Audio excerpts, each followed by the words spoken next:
Hello everyone, welcome to What If Issei Became Heir of the Great Tomb of Nazarick movie. Before we start, please go support thecrowficsYT for writing that awesome fanfic. This is the translated version I made. There will be some mistake in character's gender, but of course Issei is a male. Issei, the future heir of the Great Tomb of Nzarick and the power of Ainz Ooal Gown. Part 1. Goodbye Gremory clan. I am Albedo Issei, a high school student who awakened the secret gear and the power of the legendary red celestial dragon, which thanks to its power helped me to have great fights and with very strong enemies which were not easy to defeat, but with the power of my friends and the Gremory clan, which I consider as my second family since they supported me in many things, and since my fiancé Rias Gremory believed in my strength, it is because always, no matter how horrible it was, I was able to overcome problems. Although it took me a lot to say what I felt, I am very in love with Rias Gremory, and although I was a loser, she saved me from dying and gave me a reason to never give up. Time has passed since the school festival, and my friends and my beloved, we could not be happier. We emerged victorious from an epic fight in the best moment of our lives. I felt very happy since my new family was happy with our results, so our group due to some errands and situations had to do something small. Because Kiba, Zenobia, Gasper and Rossweisse went on an elite rank mission in which it would take them a while to return, and due to the mission communication is null due to the risk of the mission, and Irina went to a church cult in which their goal was to help street children, so she left school temporarily, so only the 5 of us remained, me, Rias, Akeno, Asia and Kaneko, who lived together, but after our confessions they decided to make some space and live alone in another place for a while. I opposed, but they said it was best for the moment, and I decided to agree to their proposal since I thought we would always be together at school. But Rias also had to leave home because those from the Gremory clan who asked to be with them for a while. I would feel alone being with my parents again, but I felt like it would be like a respite, so I let it go, but I still didn't know what was about to happen. It's been a week since I haven't heard from my friends or Rias.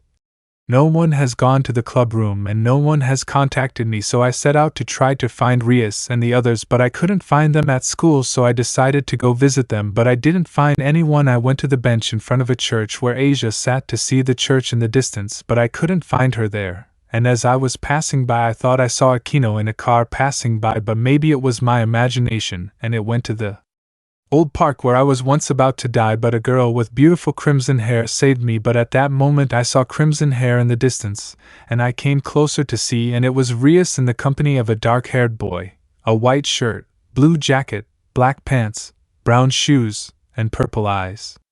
I don't know why those eyes looked familiar, but they looked very close, and out of nowhere the boy hugged her, and she was happy to have him around, and I felt tears come out of my eyes without noticing, and I felt like I wanted to stop him, but I stayed without strength after seeing how their lips met, and she did nothing to separate herself, but hugged him more tightly, and the only thing I could do was run away while my tears fell along with my dreams, and while I stopped to catch my breath and think about what I had seen. It was not some kind of mistake. I saw a television that said that a certain game was closed from servers more than a year ago, but had caused controversy because of the deaths in some way too much for the players that day, but I did not care about anything. I only knew that I had to get home and sleep and wake up from this nightmare. Meanwhile, in the great tomb of Nazarick, Ainz Ooal Gown, the supreme being of Nazarick, was in his slime tub bathing while he thought about how useless his existence was since he had no feelings about anything. He could not eat or sleep or think about anything else. He felt that everything he lived as a human, his humanity, and his joys were the best memory since he could not feel anything else, and increasingly he felt a void that could never be filled because his existence had no meaning, because he was losing all traces of hope of being able to feel a heart beating inside him again. He wanted to be happy with others and be a good ruler, but he could be more than cruel and manipulative because of his character. He felt sorry for not being able to thank anyone for their help so as not to feel alone.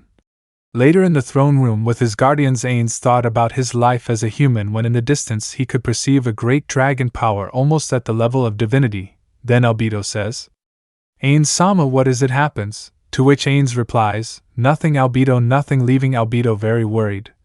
Meanwhile, in the city of Issei woke up thinking that it had been a bad dream. Next to him he could see Rias Gremory naked as always sleeping, but noticed something strange on her neck. There were some small red marks. Issei, when Tartarus realizes that they are kiss marks, Issei does not remember at any time the Becerra to Rias in that area. Issei found this very strange, but preferred to let Moments later everyone in the mansion was preparing to have breakfast. Rias, Issei, Akeno, Asia, Kaneko were cooking and setting the table while Asia was saying something to Rias. Bucho-san, when will we tell her to what the redhead says soon? Asia already on the way to the academy. Rias was hanging on Issei's arm, but he was lost in his thoughts listening to Drake's voice saying, "Buddy, do you hear that? The voice of a powerful entity is calling you." To which Issei replies, "Drake, I don't hear anything." Thus continuing his way to the academy.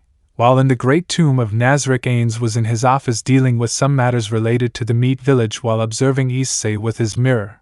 While Ains thought this boy is the chosen one, when a female voice is heard saying, "Ains-sama, can I go ahead?" Albedo there appearing a beautiful woman with long black hair and horns, white dress, silk gloves matching the dress, a golden necklace similar to a spider web covering some enormous breasts. It was Albedo, leader of the Guardians, with a perverted face and a noticeable blush. At that, Ains asks, "Albedo, what am I offering you?" At that, Albedo flies at full speed against Ains, throwing him from the chair where he was. Ains-sama said. Albedo, excited, does not believe that it is time for Nazarick to have a future heir. Ains, with a face of surprise, begins to give off his shine of self-control.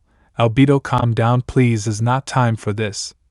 Is not time, but Albedo had lost everything control of herself, completely ignoring Ains. Meanwhile, Quacity, Issei, and the Gremory girls were in the Occult Research Club reviewing the contracts obtained from the month, observing that Issei failed to complete any contract, receiving a reprimand from Rias. "Issei, how is this possible? You haven't gotten a single contract in all this time. Can you explain to me why this is?"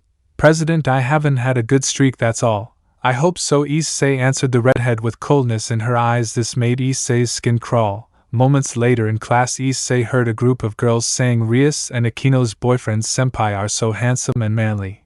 One of the girls said, leaving Issei in shock. "This isn't true." No. Issei left the place at full speed. Arriving at the old club building, when he crossed the door he remained static. Issei could not believe what he saw. When he crossed the door he could see Rias in the arms of that dark-haired boy in a white t-shirt and blue jacket, kissing passionately and fondling her breasts while she moaned with pleasure, in the same way Akeno was in the arms of a burly albino, kissing her passionately and putting his hand inside his uniform, while Issei watched the scene in shock. A barely audible, "President, why?" Rias, noticing Issei's presence, stopped kissing the boy and said, "Issei, what are you doing here?" putting on a surprised face in the same way Akeno did the same. "And who is love?" asked the boy to Rias, saying, "Issei, please let me explain." At the same time that Akeno stood up, going to try to hug Issei, which he rejected, pushing Akeno, but not measuring his strength caused her to fall to the ground. Both subjects, seeing this, got enraged at Issei, calling him a beast. "How dare you hurt a lady?" raising his fist to hit Issei. To which Rias interferes and says, "Issei wanted to tell you in a better way so you knew it like this, but I couldn't help but fall in love with this man," she said, taking the boy's arm and saying, "Issei, I see great potential in him, and I think that's what attracted me to him." Doing that, the boy blushed. "He is a supreme class demon, and when I saw him I felt attracted." To which the boy in his mind says, "I don't know what this crazy woman is talking about, but oh well. Tonight I'm going to break it in nicely. Ha ha ha." It is worth noting that what the boy said was true. He and his friend were simple humans, students at a university for spoiled children, and they simply wanted the girls for a bit of sexual fun and then dumped them. Returning to the discussion, Issei felt his heart burst into pieces as he heard from the lips of the woman to whom he had given everything of himself, his life, his love, his fidelity, that he had fallen in love with someone else just like that. Suddenly a punch from the albino brought Issei out of his thoughts, saying, "That's for pushing my girlfriend," said the albino, furiously watching as Issei fell to the ground with a small wound on his face. At that moment Issei got up and then got ready to leave the place, so he looked at the old building, maybe for the last time, while through the window he could see Akeno and Rias hugging the aforementioned, while inside Rias was saying, "Love, none of this is true. Issei, my love, come back, don't abandon me." No. Issei, making a solitary tear fall from her cheek. Issei walked through the city, arriving at the park where he met Rias, remembering the words of that day, "You will dedicate your life to my," when suddenly some voices pulled Issei out of his thoughts. "Look, is that piece of beast?" said the dark-haired boy. "Yes, ha ha ha." Both boys laughed, while both took knives out of their pockets. Issei, seeing them, did not even flinch, saying, "What do you want?" Both boys said, "Let's teach you manners," when the boys began to stab Issei while laughing out loud, remembering Rias and Akeno being kissed by the boys who were now stabbing him. But Issei felt no pain when the boys finished. They said, with this you will learn to respect seeing Issei on the ground at that moment. Already losing all his Ainz visions, Issei stood up, clenching his teeth, beginning to give off a crimson aura, shouting balance breaker. As he said this, the ground under his feet began to shake. Those boys were left staring open-mouthed as the boy's wounds closed at the same time that his body was enveloped in an intense light, followed by they began to tremble, seeing as the boy had a full body armor. The boys looked stupefied at the scene, seeing now how Issei in her red armor began to approach them little by little, while they began to tremble and tried to flee, but they could not because of the terror, and Issei was already in front of them, saying, I do not feel any potential in you, to which the albino answered again with that we are just some boys with money looking for hexy girls for a bit of fun, that's all. The scared boy said this made Issei angry, grabbing the boys by their shirts with force, activating their propellants, causing them to rise at full speed to the sky, and once up he released them, letting the boys fall at full speed. Ah, helpy, helpy, helpy, they said, the boys scared to death because they felt like their life was about to end a few moments before falling to the ground. Both boys closed their eyes to wait for the inevitable, but then Issei caught the boys, putting them on the ground. Then once on the ground, both boys were shaking. Issei deactivated his armor, and the boys cried inconsolably while the black-haired boy vomited and the albino wet his pants. No. No, get away from us, monster. They looked for us, saying crazy things. If you love them so much, keep them, the boys said. At the same time they ran away terrified. Issei only saw the boys move away. Then Issei activated his balance breaker again, and his wings taking flight in an unknown direction. Once in the air, Issei thought, I no longer have a reason to be here in the air. A few tears escaped Issei. I returned for a few moments to the occult club, now without people, and then I took out the pieces of my body. When I left the pawn pieces, I walked away from the club, hoping to never hear from them again. But I didn't imagine what would happen the next day. The police came to my house with a warrant for raping Rias Gremory, so after not finding enough evidence, I was released and sent to school. But everyone rejected me. Even the teachers and my friends who were always with me told me to never talk to them or get close to them again, that they were very disappointed in me. I tried to explain to them, but they hit me, and I decided to leave the school. On the way home, I ran into some thugs who also hit me, who told me that the Gremory sent them so that I would never get close to their daughter again. Arriving home, I saw a suitcase, and I asked my parents what the suitcase was doing there, and they told me that it was mine, that I should leave the house and not come back, that it was a disgrace to the family and a shame that they expected more from me, and without further ado they threw me out of the house where I grew up. Now I could never return. As I walked at night and moved away from my home, I looked up at the night sky. Everything I had slipped through my fingers, out of my hands, without being able to do anything. Everything I fought for and everything I did no longer means anything. My sacrifices and my effort to be better have not borne any fruit. I am still the same failure as always. My family and my friends have abandoned me. I have no reason to fight anymore, much less to continue in this world which has rejected me. Then something approached me. It was that fallen angel who always encouraged me to be better, as if it were him. Azazel, what are you doing here? I've been away for a while, but I'm surprised to see you here. What's more important? Heise, nothing, I'm leaving the city. I no longer belong here, so move aside or I'll have to take you down. Azazel, but why do you say that if we are friends and the Gremory clan is supposed to continue becoming strong to protect them, and now you think about abandoning your friends? Heise, I don't have any friends anymore. Everyone abandoned me, and now I don't have a place anywhere. I just want to find a place where I can be happy because I'm tired of being rejected. Azazel, well, if you're going to leave, here I wanted to give it to you when you were ready.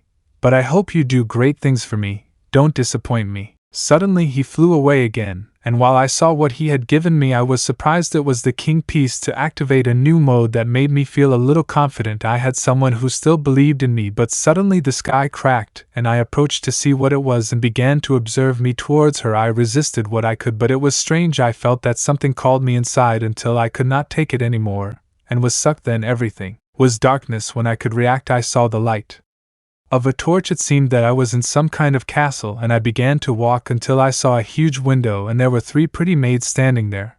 A little one with orange hair, an eye patch and a scarf. She looked like a little military girl. The other had a hat with cat ears and a kind of strange sword on her back, and the last one appeared the head of the maids, a woman with dark hair, glasses, and a serious face similar to a teacher who scolded them. So I approached to ask if they knew how I could get out of here, and they were surprised upon seeing me, and out of nowhere they stood guard determined to attack me. Heisey, please don't get upset. I don't want to fight with women. I just want to know how to get out of here, the one with glasses replied. I don't know what you're doing here or as a starter human, but you will die here. Without saying more I throw a punch which I avoid flying. But the girl with the eye patch shot at my wings, destroying them, and that caused me to crash. Meanwhile the maid with cat ears pointed her gun at my neck with the intention of cutting my head off. I closed my eyes to wait for my end, remembering the moments of happiness I lived with the girls and the recent events. In that an authoritarian voice says, Ains, stop right there. At that I open my eyes, and before me is what appears to be a sorcerer with a scepter in his hand. Noticing that a skeleton with a black robe addresses me and says, Ains, nice to meet you. Red Emperor Heir Issei, to be continued. I will soon upload part 2. Greetings, and I hope you enjoy this story. Supreme Dragon Emperor, Chapter 2, A New Beginning. Mammon, the dark hero nicknamed by all as the Great Black Knight, walked back to the guild along with Knave, which were adamantite-class adventurers which received the name of Darkness by many adventurers which respected them for being the strongest of the guild. Then he felt something, a strange power was in the castle. Quickly he rushed to the guild and locked himself in. He took a communication scroll which Seabass responded to, which was in the throne room. Mammon, I feel a strange presence in the castle. Is there anything new? Seabass, I don't detect anything, but I can hear a disturbance in the distance. Mammon, it's okay, we've finished the mission now, I'll return to the castle. Then Ainz decided on the armor and teleported to Nazarick, but meanwhile somewhere in the castle of the Great Tomb of Nazarick a fight was about to start. I was a person who always ended up in fights, some very difficult, but I always managed to excel. But now it was different. It was a battle in which I had many difficulties, not to win, but just to survive. Not everyone has that bloodlust. I got so scared that without realizing it, I activated my balance breaker to defend myself. That gave her a sign that I wanted to fight. Without hesitation, they prepared to take order in the fight. The maid with black hair and glasses was ready to fight at close range. It seemed that she was an expert in hand-to-hand combat, so I did not hesitate. I activated my tower mode and launched a devastating blow. Due to the pressure, I felt that if I did not throw everything, I would not have a chance of winning, but when I saw what happened, I was speechless. She stopped my fist with one hand without retreating an inch. I was in shock, but when she wanted to hit me, I reacted and flew away from there, although I could only get away 2 meters due to the castle. While I tried to think about making accurate shots, they destroyed my wings very easily, and while I fell, the girl in a cat hat was preparing to attack me. When I fell without thinking, I activated the boss to increase my resistance and strength, and I hit that strange sword, but to my surprise that hit didn't even shake her, and due to the impact I launched myself towards the other orange-haired maid which hit me in the stomach. I felt my ribs break as well as my armor. I felt like vomiting blood, and the blow ended up impacting me against the wall, and it cracked about to break, but I still wasn't defeated. I took all the strength I had left, and with the broken armor I decided to give a single blow. If my life IVA would end here, I deserved to fall like a warrior who, regardless of the conditions, never decided to give up. So I launched myself to attack, but suddenly I didn't notice that the door had opened. A gray-haired butler was asking something to the maids who were fighting with me, but I just shouted, "Old man aside or you will die here." He just turned around and said, "This insect needs to know its place." And I stopped my punch, and because of the impact, my armor was destroyed. It felt like I didn't have my left arm, although it only stopped my fist. It was so strong that it also hurt my arm. The pain arrived, it felt so horrible, and I was losing my senses. Little by little, everything turned black. When I regained consciousness, I was in a room. There was a throne in front of me on which there was a skeleton. It was an undead which looked important, imposing, and very powerful. I got up and saw someone next to him. It was a devil who had glasses, an orange suit, and black hair, which looked at me with contempt. It seems that they are the only ones who are with me at this moment. Then the undead told me, "I don't know what you were doing in the tomb of Nazarick, and I don't care. I will introduce myself to you, trash. I am Ainz Ooal Gown, the supreme being of the tomb of Nazarick and your worst nightmare, but since I am very generous I will let you speak for once." I was preparing to speak, then the devil said, "Ainz, it seems that you are trash. I still do not understand who you are talking to. Know your place. On your knees." Suddenly it was as if gravity was attracting me. I ended up on the floor on my knees. I tried to move, but it was useless. The power of that devil was impressive. The devil told me, "Can you continue? I am Issei, a human from another land.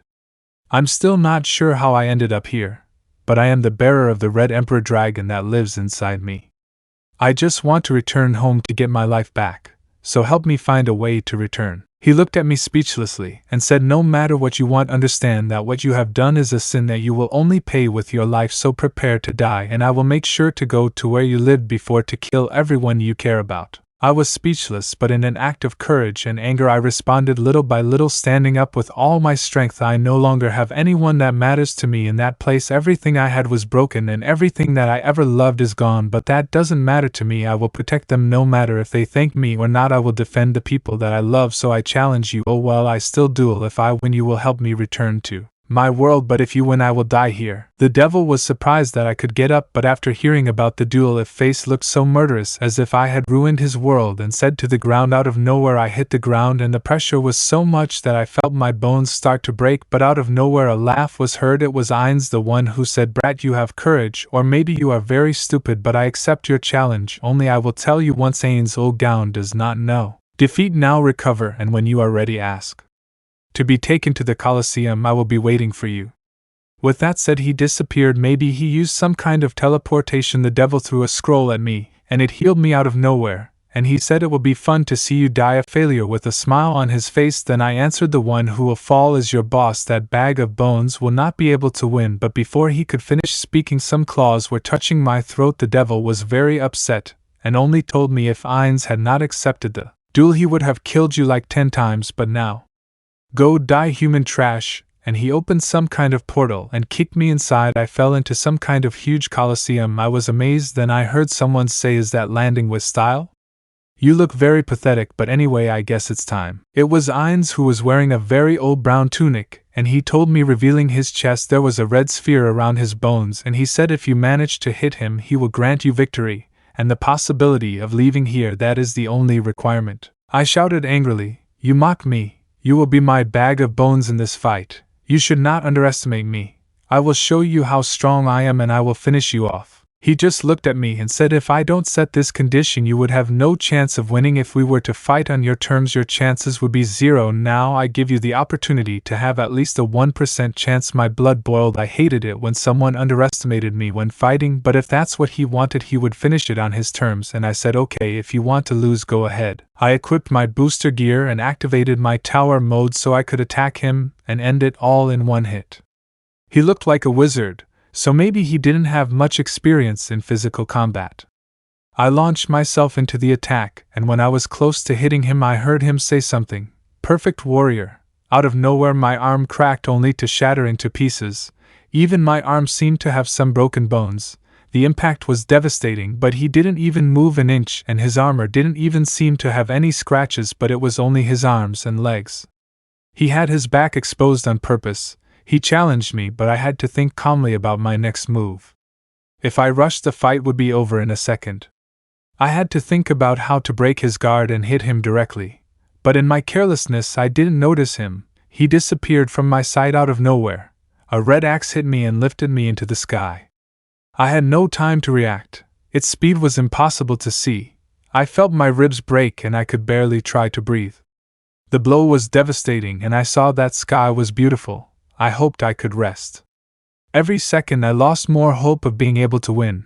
But then I remembered, the last person who trusted me, Asael Sensei, trusted me with something important, not only because he was my friend, but he had faith in me and he entrusted me with something.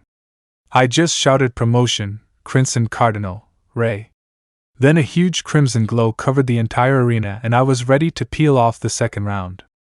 Ainz only said that even so, I was too weak to go. I flew and made a direct attack which made him lose his balance. I took the opportunity to hit him, but he tried to hit me directly with his axe, which I avoided by kicking him, which I barely dodged. I felt like I could win. Besides, I had a limited time. The transformation would only last 5 minutes and no more. Issei, now you understand this is my strength. Prepare to lose. Ainz, do you really think you can win? Don't you realize that I'm 5 steps ahead of whatever you do? You have no chance, And if you continue like this, you'll never get there. Issei, then let's get this over with. While we were talking, I loaded my cannon ready to fire my dragon blaster. I fired it, and everything became a cloud of dust. To my surprise, a magic shield was around him. The armor was not there now. He was starting to get serious. He just said lightning. Out of nowhere, a lightning bolt from his finger came out with enormous force, so I reacted, trying to cover myself. But it was too late. Then I heard something inside me that said, now it's time for you to use my power. Evading the attack was half as powerful. The blow was big, but I could still fight. I went all out to attack him, but he continued to attack me now with a huge ball of fire which was called Flame Hell. As I approached, I could only hear evading. The attack alone caused me a lot of burning, but I was able to continue since I was close. I noticed it. I fell into his trap. I saw a kind of blue dome with many magic seals which were spinning around it. Then I understood it was a powerful spell, so I prepared to attack, but now I was alone. 30 centimeters. I heard it. He finished spelling. His name was Owl Dawn. A blinding light began to appear, and I just tried to divide the attack as much as I could, but it seemed that his power was infinite. No matter how much I did, I could not block it. After the glow, I noticed my left arm, nor my armor was there. Apparently the attack did not destroy me completely, but I did not feel pain. It was a miracle that I was conscious, but I felt like my body was turning to ash. Then there was nothing to do. I felt like my life was going away. In the end, I said that I would protect them, but I failed them. There is no doubt that I am a failure. Then Ains began to approach me. He was surprised to see my body. He spoke, but I did not understand. It seemed that there was nothing else to do. He approached me. Then I thought, this is your chance. If I manage to hit him, I will win, but my body does not even move, and I thought I cannot lose. Then, before closing my eyes and letting myself die, I remembered my friends and the people that I once loved dying because I could not defend them. Then if I do not do it, who will? For their smiles and for what they gave me my life. I can't fall here. So I opened my eyes and, refusing to die, I threw a punch with all my heart, but he barely felt me touch him. Then I collapsed to the ground and I felt like I was already dead. But out of nowhere I felt my body and my heart beating again. Then I reacted. I saw Ainz. Ainz, I can't believe what you did, but after this fight you have my respect as a Red Emperor warrior. Issei, thank you very much. That means I can return home, right? Ainz, I can't guarantee anything, but I'll do my best to keep my promise, and if nothing else, everyone show yourselves. Out of nowhere I noticed that in the Colosseum there were people who for some reason seemed much stronger than me. They all bowed down before Ainz and he said, esteemed guardians, let me introduce you to this human. His name is Issei, and he is the Red Emperor, and from today he is the first heir to the throne of Nazarick, and my future successor. Everyone was in shock, although much more than me. Everyone looked like they wanted to kill me. Demyers said to Ainz, he is rushing too much. This human cannot become his successor. It is ridiculous. Then Coquietus interrupted. I don't doubt that he's a good warrior for Nazarick, but naming him successor being so weak. We don't want a successor who only stands behind a throne and never fights because he doesn't have the level. Then Ainz said, question in order of mine, that's interesting, but I am Ainz Ooal Gown, the one who sees everything, and if you think he has no talent, then let's prove it. I'll go train with him, and in just 2 months, I assure you, I could defeat all of you. That's why his rival would be Coquietus, my most faithful warrior. And everyone said glory to Ainz Ooal Gown. Then a kind of giant sky blue crab approached me and said, you are a good warrior. I wish that at least you can give me an exciting battle. I will be waiting for you. And he left. He looked very strong. I would have to train hard if I wanted to have a chance of winning. So, he said, rest today. We will leave tomorrow morning. It was nighttime. Everything was in the starry sky, and while I thought about everything that happened, I couldn't stop sighing. I was able to protect the people who rejected me. How ironic. But now I guess it's time to leave the past behind. Now I have to think about going back and just fixing my life. I know that nothing will be the same as before, but I just don't want anyone to hate me. I know that I'm some kind of lost case, but at least I want them to be happy. I threw myself onto the bed and remembered my parents. I hope I'm keeping them well, and my friends. I remember that Kiba went on some kind of mission. I wonder if he cares that his friend is no longer with me. Besides Valet, I guess he's already found another rival to fight. But well, tomorrow will be the day I'll show that I can go further than anyone, so let the world prepare. Issei, the Red Emperor is back. Bonus, This is happening exactly 1 week since Issei disappeared. Rias's perspective. If you like this kind of extras in the story, comment, and we'll try to cover more about this story. I hope you like it. Out of nowhere I decided to go back to that club where I used to hang out with a certain person before I had stopped going because I didn't care about being there anymore. All of that didn't interest me anymore. I just wanted to be with my love today. I would skip school to see him. Some time had passed, but I knew where he lived. I was planning to pay him a visit, leave the house, and I decided to go. I arrived and the door was open. I assumed he would know I would come. That's why he left it open. When I entered, I asked for his name, but no one answered. I assumed he would still be sleeping. It was 9. He usually got up at 12, but to my surprise I saw something I wasn't expecting. My love was lying in his bed, and on the blankets he was hugging another woman. I could only scream through tears. What the hell was going on? He woke up and lazily took me out of the room. He closed the door and said, "You are very annoying, yelling at me so early. You are a crazy bitch, you know." Rias, I was just crying and said I lied for you. I left a person in shame before society, and I destroyed your social life because you asked me to.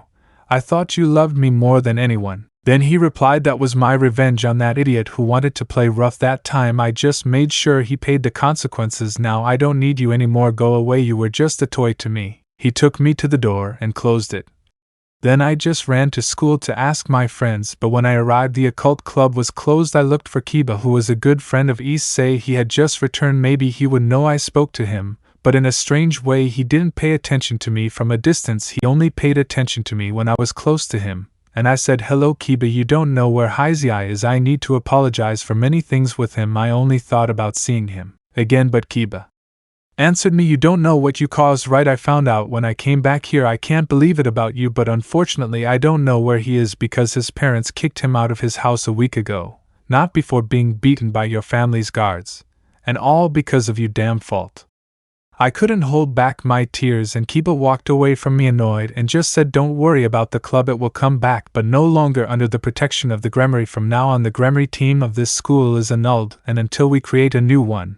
In the meantime, stay away from our lives." I was running in the underworld looking for the only person who might know at this moment. Azazel didn't even pay attention to me, and no one else wanted to help me, so I looked for him, the White Emperor Dragon who had become Issei's rival after multiple battles. So finding him was very difficult. I tried hard to find him. After 12 hours searching I found him. He didn't look happy to see me, and he said, "I know what you did and what you came to ask, so I'll tell you the same as the rest. I can't know where Issei is because his power disappeared from this world. I don't know if he's dead, but it's a 99% possibility, so since you know, disappear." I couldn't believe it. Then I cried as I ran to the club. My heart was torn apart inside. My first and only love died because of my stupidities and my feelings. He told me he loved me and I rejected him, even though deep down I always knew I only loved him. All I could think about was hurting him. What kind of person am I? Getting to the club, it was closed, and I blew the door off and saw on my desk Issei's pawn pieces. I cried on the desk, and out of nowhere I saw a note that fell from the pieces. Then when I picked it up I saw it. It said, "For Rias, I'm sorry our relationship didn't work out. I'll be leaving. I have no place with the Gremory, so goodbye. P.S. I hope you're happy. Supreme Dragon Emperor." Chapter 3 Reborn, Hayato Issei. It was early in the morning. I barely noticed the sun's rays when I woke up. I reacted and saw where I was. It was a very spacious room. I was trying to remember what happened. I woke up and remembered I had had a battle in which I totally lost. And I'm sure he didn't give his all in that battle. Making your opponent not even the best, even though you are already almost dead, was something that had never happened to me. Feeling the helplessness of not caring what he threw at you, he would just go further. Had broken what little pride I had of my past battles. Here my strength was nothing, my victories were nothing, and my friends were nothing. It seemed like a new beginning for me. It seemed like the world was giving me the chance to shine again. Apparently that's what I thought. Although shining with such imposing and strong beings made me doubt how far I would go alive. Out of nowhere a touch made me react. It was the door to the room. I approached to open it. It was a maid, but I hadn't seen her before. She had blonde hair and wore glasses, and her maid uniform looked cute.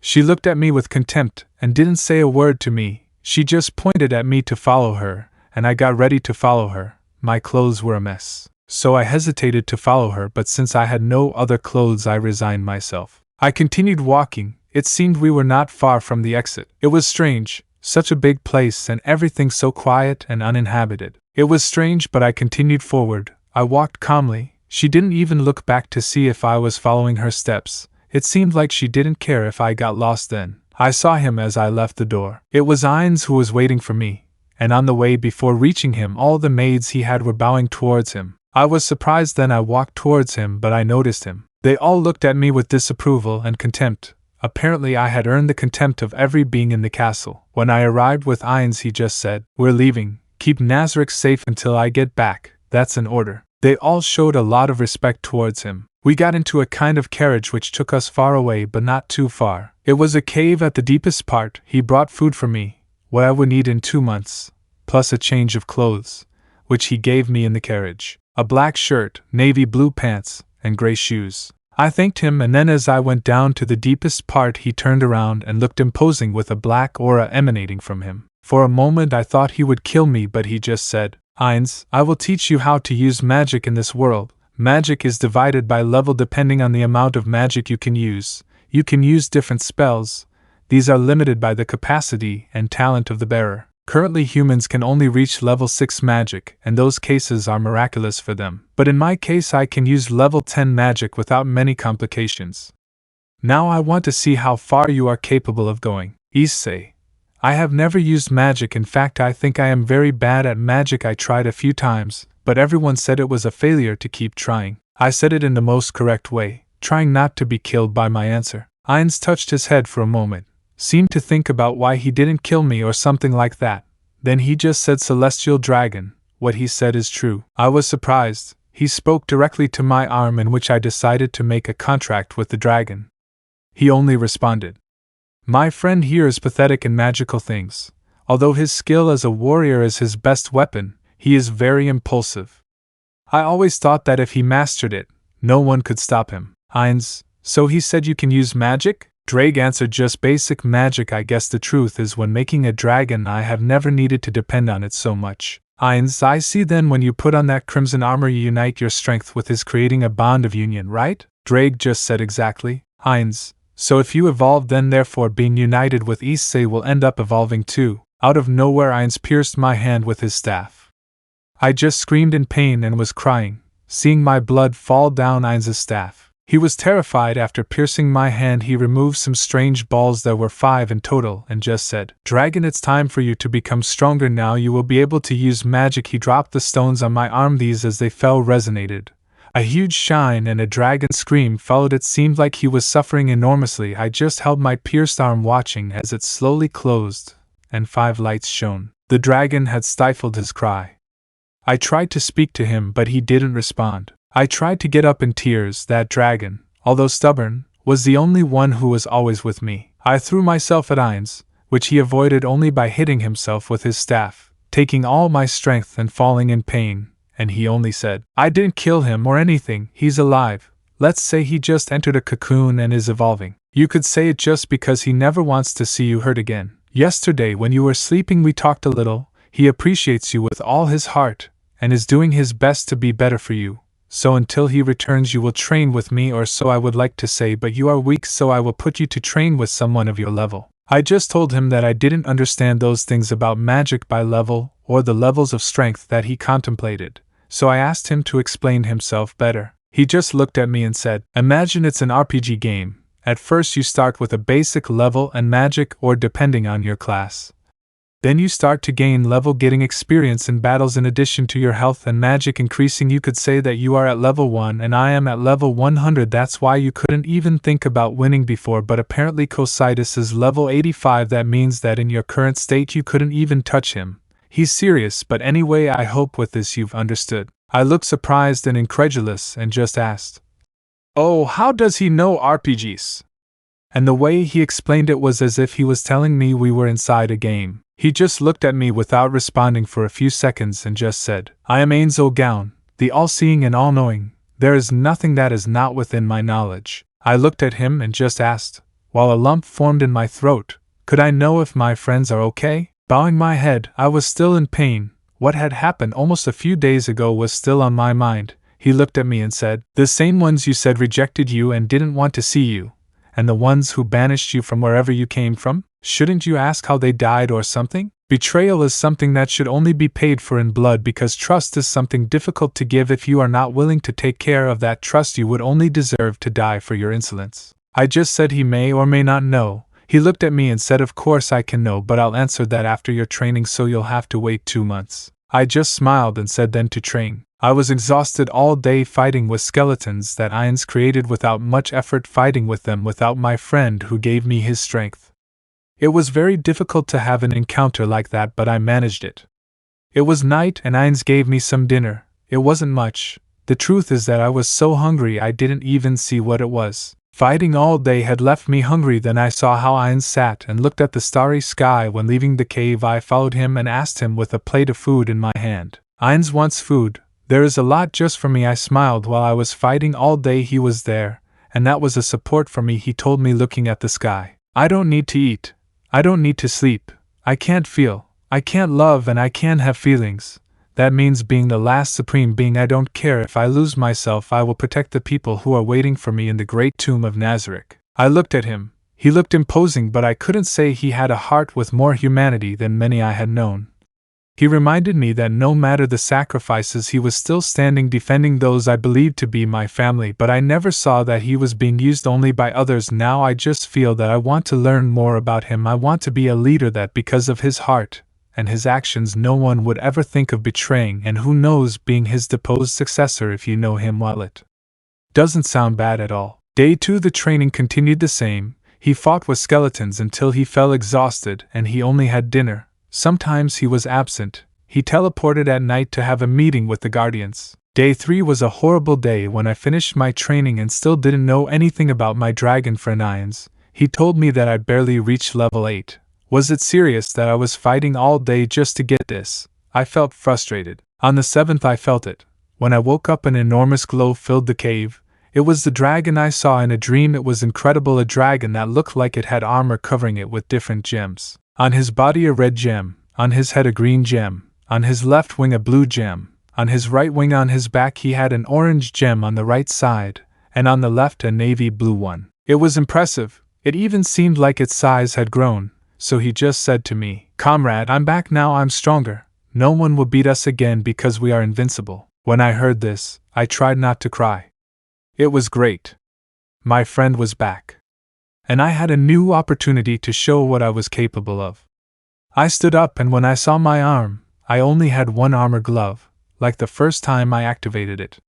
Then I assumed I would have to train more to improve my opportunities. Then I heard a voice from my arm. Friend, it's time to use magic. I will explain elemental magic to you. It can only be activated by saying the name. Also, depending on your ability, you can use different types of magic. Currently, I suppose you could use level 3 magic with difficulty. But while the great advantage is that thanks to the artifacts that Ainz gave us, you will be able to create your own magical attacks. You just need to think of one, shout the name, and let's see what happens. I was excited that I was finally going to use magic, so I thought of a magic attack, and all I could think of was a fist wrapped in flames, and I said, Flaming Fist. My fist caught fire, but it didn't burn. I felt the magic on my arm. Then skeletons approached and I hit them. They all flew away, and then he said to me, We're going to increase the force. I only heard boost and felt my fist fill with more fire. I could multiply my magic attacks. It was great. There was a path covered with skeletons. I just threw a punch which set the whole cave on fire until I got out. I walked out, and there he was, standing there. He said to me, It seems that waiting for you was not a failure. Now I can push you to your limits. And since you have magic, I have nothing left to hold back. Get ready to die, brat. So I set out to train, learning different techniques and styles of magic. It seemed that I had mastered elemental magic. I was excited. After days of hard training, my levels were rising, and the ability to use magic had now passed a month. In the blink of an eye, my level was 40. I was just beginning to believe that I was going to die. Then Ainz told me, The level doesn't mean anything. It's no use having a level if you don't have talent or experience. Show me that you can turn any situation around. Now we'll go with something interesting. Move your finger like this, and you'll notice a tab. I did it. I moved my finger and a tab came up. For a moment I thought I was in an RPG or something. I only read that it said Skill Zone. Ainz told me, Tell me what skills you've learned, and I'll help you equip them just this once. Look, some skills were at most 5 and I only had 3 slots available. So I just read a few after deciding which ones to use. I felt great. Apparently they were beginner skills, but I felt great having them since they were a sure thing in a battle. It was day 57 after a lot of training and days of fighting until I died of exhaustion as soon as I reached level 65. It seemed like a damn joke to me. Seriously, he had fought Death Knights and some dragons and that was it? I was thinking that I was going to die in my battle. Then Ainz said to me, "Remember, levels are nothing if you keep thinking about it. You'll only get killed here. Never feel like you're going to lose. Show me that you can turn any situation around. Show me that you can keep going amidst so much despair and win." Then I noticed he was an admirable undead. We had talked a lot since my training began. I was happy to know that I had his support, and that he was encouraging me in his own way before my big encounter. I just smiled and said, "Thank you very much."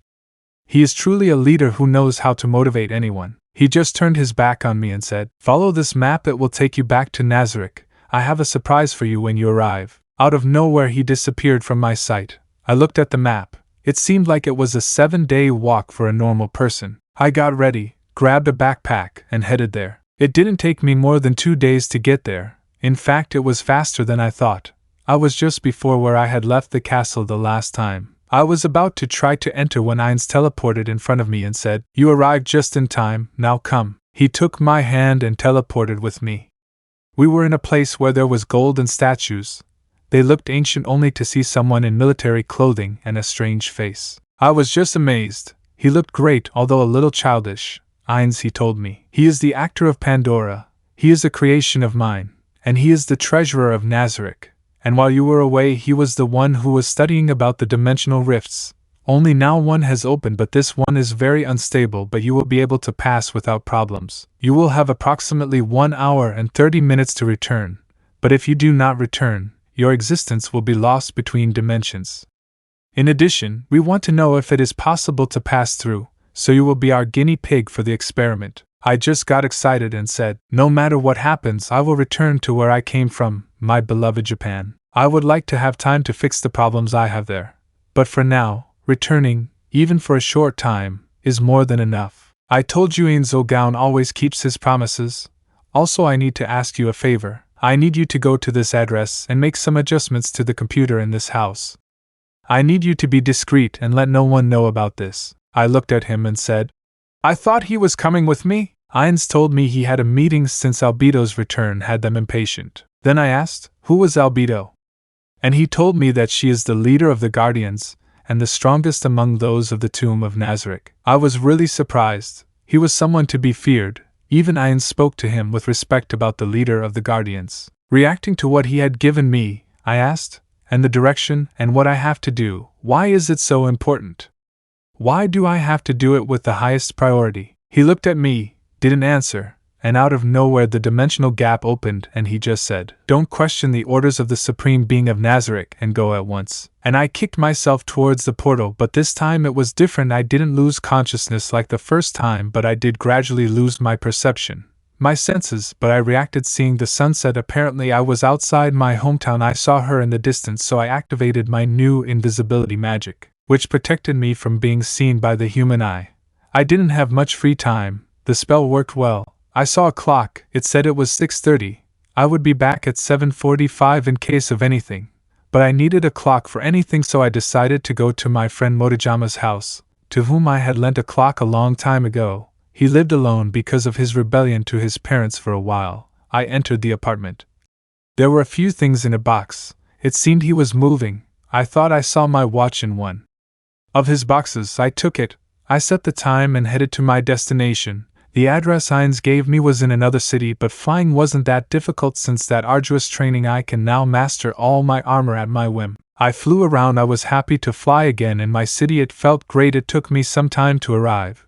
It was 7:05. I entered the place. It was desolate. It seemed that no one had entered for a long time. Then I saw a computer turned off. I turned it on and tried to enter where the notes said, but it said it was impossible because the servers went down a long time ago.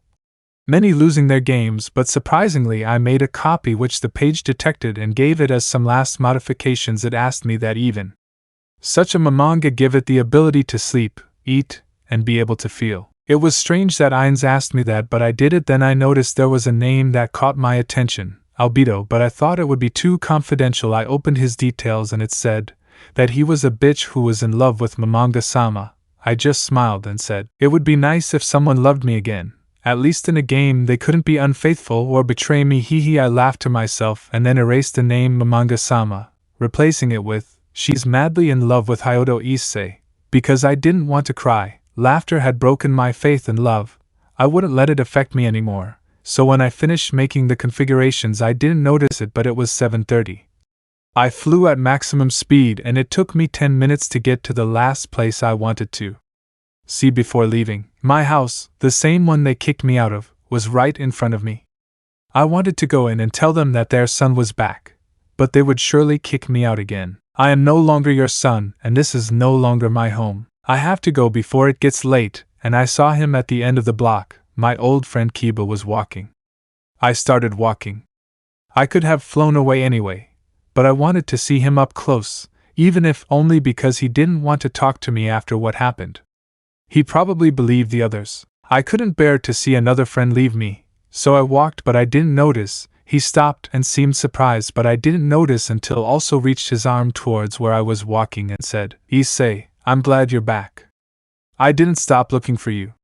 You didn't come to school and I thought you were dead, but you don't know how happy I am to see you back at school. I'll always be with you. Those words made me smile, but I just said, the truth is I can't trust anyone. What happened destroyed me. I'm picking up every piece, but it will take time. Besides, I don't belong here anymore. Those I thought I loved used me. So tell me, what can I do if fighting is no longer an option for me? He looked at me with tears forming in his eyes. I didn't understand if he was crying for me or for what I said, but he just said, we are brothers. No matter what happens, no matter if we have to start, or how long it takes, I will always be here for you.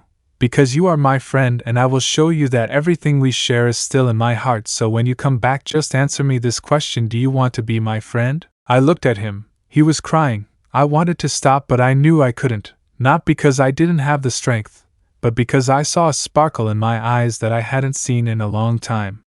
I just answered, the next time we see each other, I'll make sure to answer you, but until then, keep everyone happy. He stood up and started crying, my friend Kiba, the only one who shed tears for me.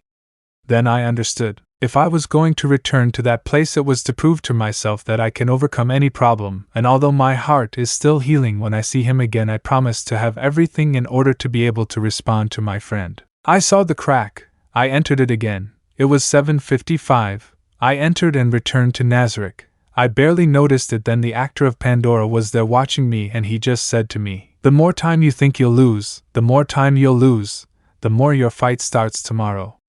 You have to plan well the poses and the great phrases that will be said while you fight, such as, Cositus, I'll show you what it's like to be a cool legendary warrior or something. While he was saying this, there were various poses as if he were improvising a show.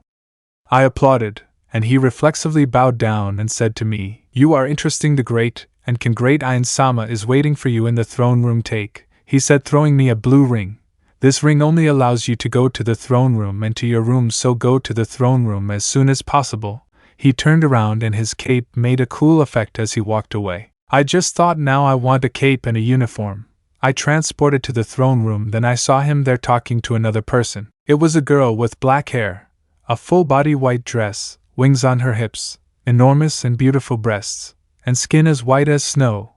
I don't know why. She reminded me of Akeno-san. Then she looked at me with a face of absolute disrespect. Then I felt a colossal magical energy was ready to rip my head off. Then Ainz said, enough, Albido. Maybe because of your absence you don't know, but he is Issei, my disciple and future heir of Nazarick and Issei. It's good that you're back. I'll introduce you to her. She is Albido, the leader of the Guardians and one of the strongest in Nazarick. Give her due respect or you'll end up dead. Albido looked at Ainz in disbelief. She knows that Ainz-sama is merciful, but treating a human as an equal and giving him time to train him is seriously a disappointment. A human will always be a failure. Hearing that, I just replied, so let me show you the strength of humans. I will be the one to win this battle to prove that I have the right to live here. Albido just looked at me with a neutral face. She seemed to want to answer, but she was too lazy to pay attention to me, so she just said, "Rest tomorrow, go to the Colosseum early, we are impatient for your battle, let me see if it was worth training you." I teleported to my room, finally a bed after days of sleeping on stones, finally a bed. I just went to take a hot shower in the bathroom of the room and came back to try to sleep, but my clothes were disgusting, so I looked to see if there was a maid, and curiously there was one next to my door, and I just said, "Do you happen to have any clothes you could give me?" She replied resignedly, "Oh, Sama, you told me to listen to you, so tell me what clothes you want. We can make you any clothes you want." So I just thought about a pair of shorts and a black shirt, and I asked him if he could make me clothes for tomorrow's fight: black pants, a red shirt, and a black jacket just like my uniform. Because if I was going to fight, I would fight like what I was when I arrived here, a hurt student with a broken heart and shattered dreams. But now it was different because I had changed a lot in these 2 months. I felt that my heart was healing, and this battle was the one that would mark my return, the rebirth of my heart and my dreams. I will leave the painful past behind and continue further ahead than anyone else. They directed me to the Colosseum. I entered through a door just like the other time. My uniform felt great on me again. I walked, then out of nowhere a boy in a servant uniform fell down from some high seats and just said with a golden microphone, "The time has come for the fight. Now we will see how things are. This trash that was trained by Ainz himself, Sama, will show that she has talent, or will she just die as a failure for Nazarick? We are expectant. I will introduce the fighters of this day in the right corner." As I interrupted the boy and said, "I want to introduce myself personally." "No problem, right?" She looked at me and, without any problem, she sent me the microphone. So I said, "I am Issei, the Red Emperor Dragon. I am very anxious for this fight because I finally understood that a part of me died but another is waiting to resurface. So after having trained with Ainz Sama, I will show you that the hell I went through was worth it. So engrave my name on yourselves. I am Issei, the one who will never know defeat." He threw the microphone back. Then Cocytus approached and took the microphone. "You don't know what you're talking about. You're not a warrior, you're a mockery. If you think that using the phrase of the Supreme Being will give you strength, you're a failure, and you only deserve to die in defeat. This battle will be your end." Then the boy took the microphone and said, "They are ready, the fight begins." Out of nowhere a fist hit me. I flew before hitting the wall, then I noticed it was Cocytus. For being big he was fast and calculating. I saw the band on my left arm had an illuminated counter which changed light depending on the user's life. My life had changed to yellow. I smiled and said, "Good hit, do you mind if I hit you back?" I moved quickly and hit him in the chest, but the blow didn't touch him. It seemed like he had a barrier. I kept hitting him. He tried to attack me, but he couldn't. Now I was faster than him. His movements couldn't touch me while I continued hitting without causing damage because of that barrier. Although over time it disappeared, I noticed it and tried to hit him. Then I noticed a portal from where he took out a huge sword. He moved it, creating cuts in the air. It wasn't difficult for me to dodge them, but I couldn't get closer. Apparently he stopped for a moment, since I took distance, and asked if I could move so fast. "Then why didn't you do it from the beginning? You could have avoided my hit." Issei, it's obvious to say why it was because he couldn't do it because he wasn't fast enough. Cocytus, what are you talking about? Issei, this is my speed ability. Dragon allows me to multiply my speed while my defenses are reduced. Cocytus, you're an idiot because you tell me your weakness, or rather why you tell me your ability so calmly. Issei, because you can't beat me. Cocytus started to get angry. He usually seemed like a person proud of being a warrior, but his pride was his most obvious possible weakness. I would take advantage of this so that when he came I could finish it without any problems. Cocytus opened that dimension again, took out another long sword and said, "It's time you stopped talking, take this, Steel Blizzard." An attack was heading my way. A singular cut looked like a gray tornado, but I was prepared. I put on the armor gloves. I covered myself in the shape of XY. I said, "Crimson Dome." It looked like a force field that spread out in me, but the attack was devastating. My defense didn't even cover me. I was just thrown far away, although with almost no damage. Then he moved towards me and hit me not with his sword, but with his bare fists. Apparently after insulting him he didn't want the battle to end quickly. It seemed like his fist had made ice knuckles and hit me in the stomach, and I crashed into the wall of the Colosseum. I was spitting blood. The blow was immense, and with low defenses it was more than I expected. My life was barely orange. I knew it was getting closer. I did not hesitate. Balance breaker. I put on all the armor at once because I wanted to show my strength. I almost died. I would not let it happen again. He approached with his 2 swords. I just took out my new sword called the Cardinal Dragon Sword, a sword made from the pieces of my old armor. It was a crash that destroyed part of the arena floor. It was my sword against his, but he was an expert. I had to be careful. He kept attacking. He didn't land any hard blows, neither did I. Then out of nowhere 2 ice swords pierced me. But what had happened? I had never seen those swords before. But I noticed Cocytus used them in his battles while he lowered his guard, defending himself from my attacks. He wasn't cautious enough. I focused so much on finding an opening that I didn't notice he already had a plan against me from the beginning. I bent down on my knees and took off my swords. He raised his sword and was about to cut me. Then I said, "Phantom Dragon Bomber," a direct explosion in Cocytus.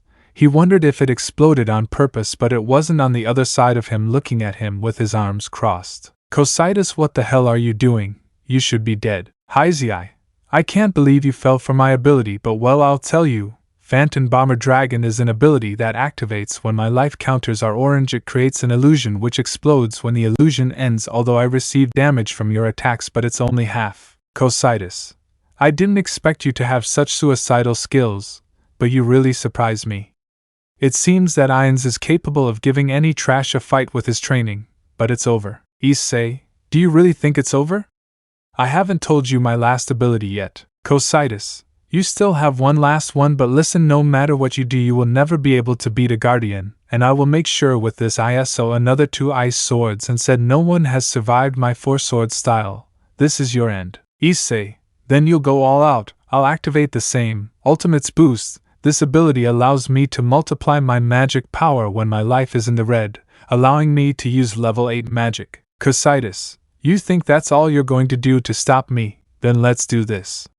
If you can withstand my attack, I promise I'll give you victory." "Issei, let's do it then. Activate my great new magic technique, level 7 Magic Dragon Call. Activate my magic." An immense mass of fire was used in my arms. When putting them together, it looked like a star which was growing with a powerful fire. Then Cocytus said, "If that's all you're going to do, then you're going to lose. Try my ultimate Polar Burst X attack." An immense power was concentrating, ready to receive my attack. Then I said, "This is not all. Level 6 Magic Storm Burst, Level 5 Magic Aggressive Shot, Level 4 Magic Earth Explosion, and Level 3 Magic Recife of Water."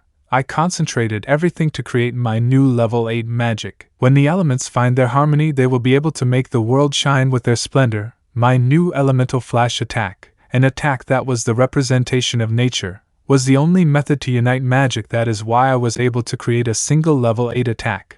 If this does not work, I could consider myself dead. I will not hesitate. I will win. I launched my attack in his direction. He did the same. Both attacks collided.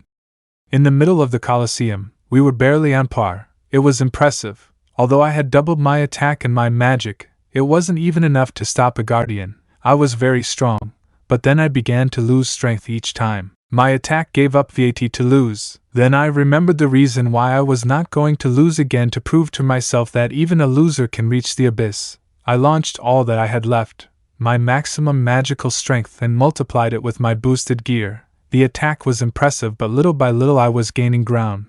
But I felt weak, that I would faint and die. Then the dragon on my arm told me, "Hey kid, maybe it would be too soon, but let's get this done. I'll give you my energy, never lose again." Then, thanks to the power of the dragon, this new power changed my armor. Although only for a few seconds, my armor on my arms had dragon jaws. These opened, making my elemental flash twice as powerful, which ended up breaking the balance. The attack hit Cocytus, who suffered the worst part. Then I only saw darkness. It seems I fainted from feeling weak. Then for a brief second I saw them, my old friends. It seems they were saying something, although I didn't hear them. Out of nowhere a scream pulled me out of the silence. Someone screamed, "He won!" I reacted with my sword on Cocytus's shoulder. It seemed he survived the attack. It looked like he could fight more, but he had survived his attack, and he was a man of his word. So the fight ended. The boy from before alone screamed, "The human won!" What a strange event, but you couldn't expect more from a human trained by the Supreme. It was a good battle now, eh? Few words from Ainz-sama. It was a good fight, but now I will have a meeting with all the inhabitants of Nazarick except Issei. Now go to your room to rest. After hearing that my armor broke into pieces, I was exhausted. I won by very little. Then I approached Cocytus, who was about to leave. Issei, Cocytus-senpai, I would like to ask you please if you can help me train every day. I know we just finished fighting, but I have a lot to learn from a great warrior like you. Cocytus looked at me and just said, if you want, you can come to my morning practices. I won't be as good as Ainz-sama, but at least I can help you climb a few steps. Issei, thank you so much. I want to become as strong as you. It's awesome. Cocytus just turned his back on me and said, tomorrow I'll wait for you to train. You have a lot to improve, and under my tutelage I promise you that you will be one of the best warriors of Nazarick. He turned his back on me. Then I noticed everyone was leaving the Colosseum. Ainz' order was that, so I went to my room, in which when I saw the bed I just fell asleep. This is from Ainz' perspective. I was sitting on my throne while everyone knelt before my eyes. They were waiting for what I would say. About the battle, my impressions, what would be the fate of the human of Nazarick. Then when Cocytus, Albedo and Demiurge entered, they looked at him with contempt. How it was that one of the greatest warriors of Nazarick had fallen before a human, although that human had been trained by me. That did not change things. Then I said, everyone, tell me what you think about the battle you just witnessed. I ask that you judge him as a warrior and not with the prejudices of a human being. I want you to tell me what you think honestly. Demiurge, there is no doubt that he was trained by a supreme being. His ability and strength changed enormously in a short time. It is a privilege, but he is not yet at the level of Nazarick as a warrior. Albido, it was a good encounter, although the fact that Cocytus let his pride get the better of him was the boy's plan. It was a good strategy, but I know the level of the Guardians and he doesn't even come close to one of them. Even one of the Pleads would give him a lot of trouble. After saying that I stopped them to think, although it surprised me. It seemed that Albedo was debating a lot on what to say. It seemed that she had some interest. That annoyed me. First she rubbed her breasts on me and then she saw someone else. She's a bitch. Wait, what was that? It's like I have feelings again. It won't be what I asked Issei. When he returns, will it have been fulfilled then? Without hesitation I asked someone to bring me some normal food, then after bringing it I quickly ate it. I could eat, then I could finally feel human again. But I forgot about the important things because I was excited and just said, Cocytus, what do you think? Everyone turned to look at him, all with worried faces. Then Cocytus said, Ainz-sama, he is a good warrior. His use of his skills and magic are very good. You could say he has good movements. But there is something that will always keep him at a disadvantage against any adversity, and that is experience.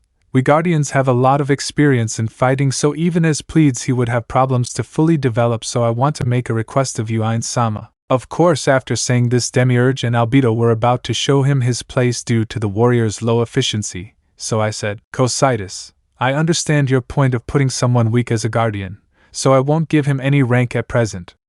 Now since you lost, your punishment will be to train him, give him enough experience to serve Nazarick. Now he will be your pupil. I expect great results, Ainz. Then we will have a banquet in my successor's victory, and from today on he will be under my protection.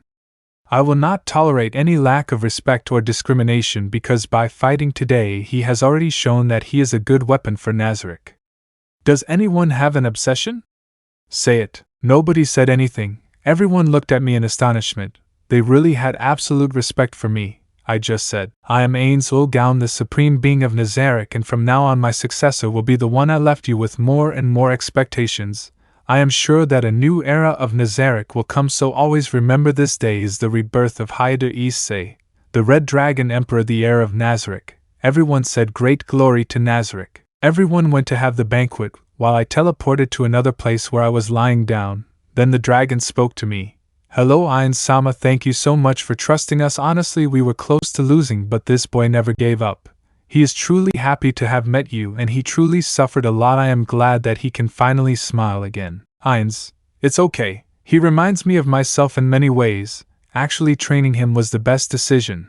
I'm eager to see the talent he has in his heart. Drake, do you want me to wake him up? Ainz, don't worry, I'll wait. Back with Issei. I woke up with my eyes half closed and saw him. It was Ainz, but when I saw him just as I got up I got scared and screamed until I fell out of bed, until I understood what was happening. Ainz, what can I know what you are doing? Issei, excuse me, Sama, I was having a nightmare. What do I owe your arrival in my room to? Ainz, I wanted to talk to you. Were you able to do what I asked, right? Issei, yes, Ainz-sama. It cost me a lot because I'm bad at technology, but I was able to do it the best I could. I told him I was sure of what I did. Ainz, perfect, so apart from what I asked you, you didn't do anything else? Issei, now that you mention it, there was a character on the account who was in love with a certain manga.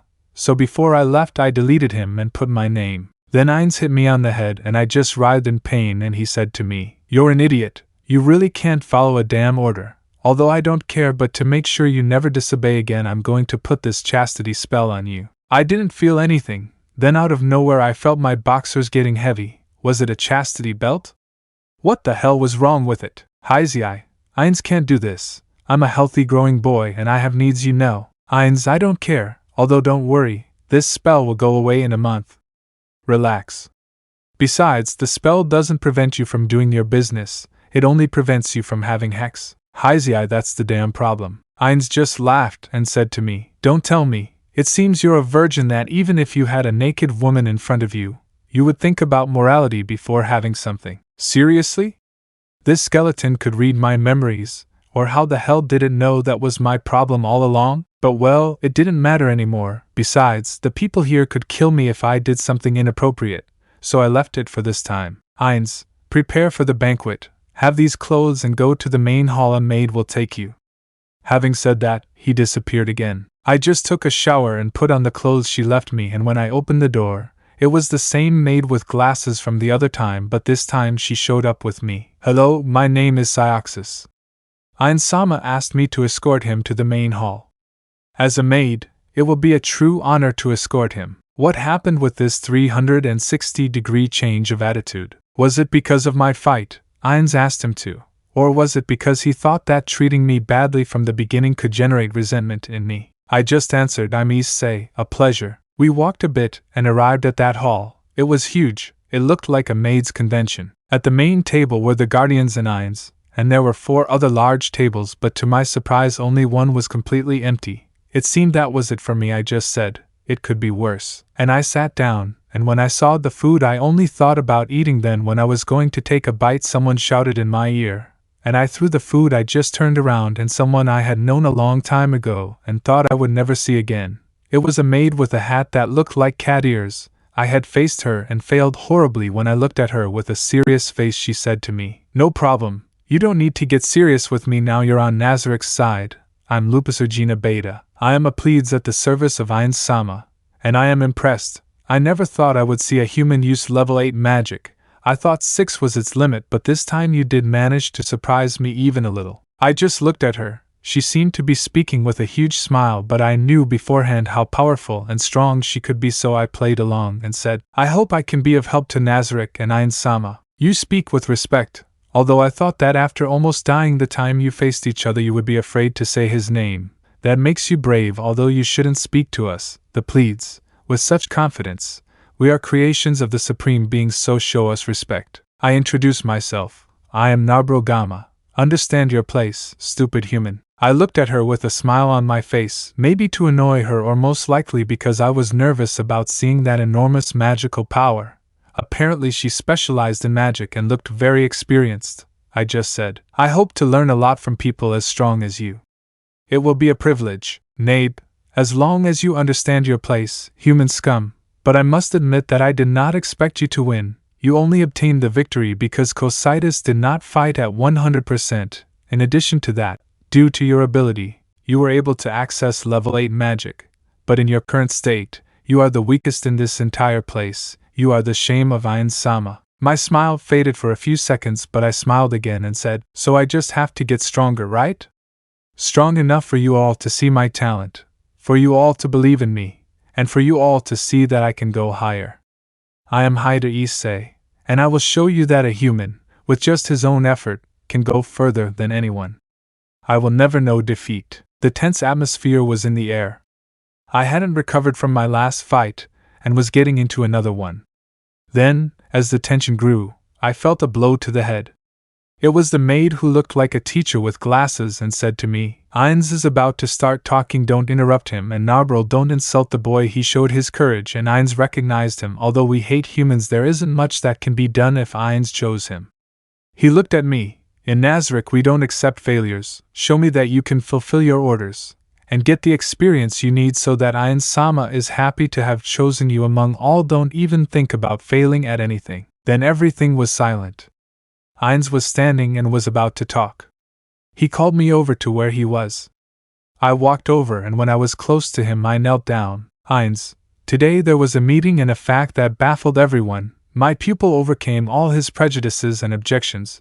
With much effort and hard work he showed that humans never give up, and the fact that there are no impossibilities for someone who is trained by me. He did a good job. Unfortunately, his lack of experience leaves much to be desired, being useless in his current state for Nazarick.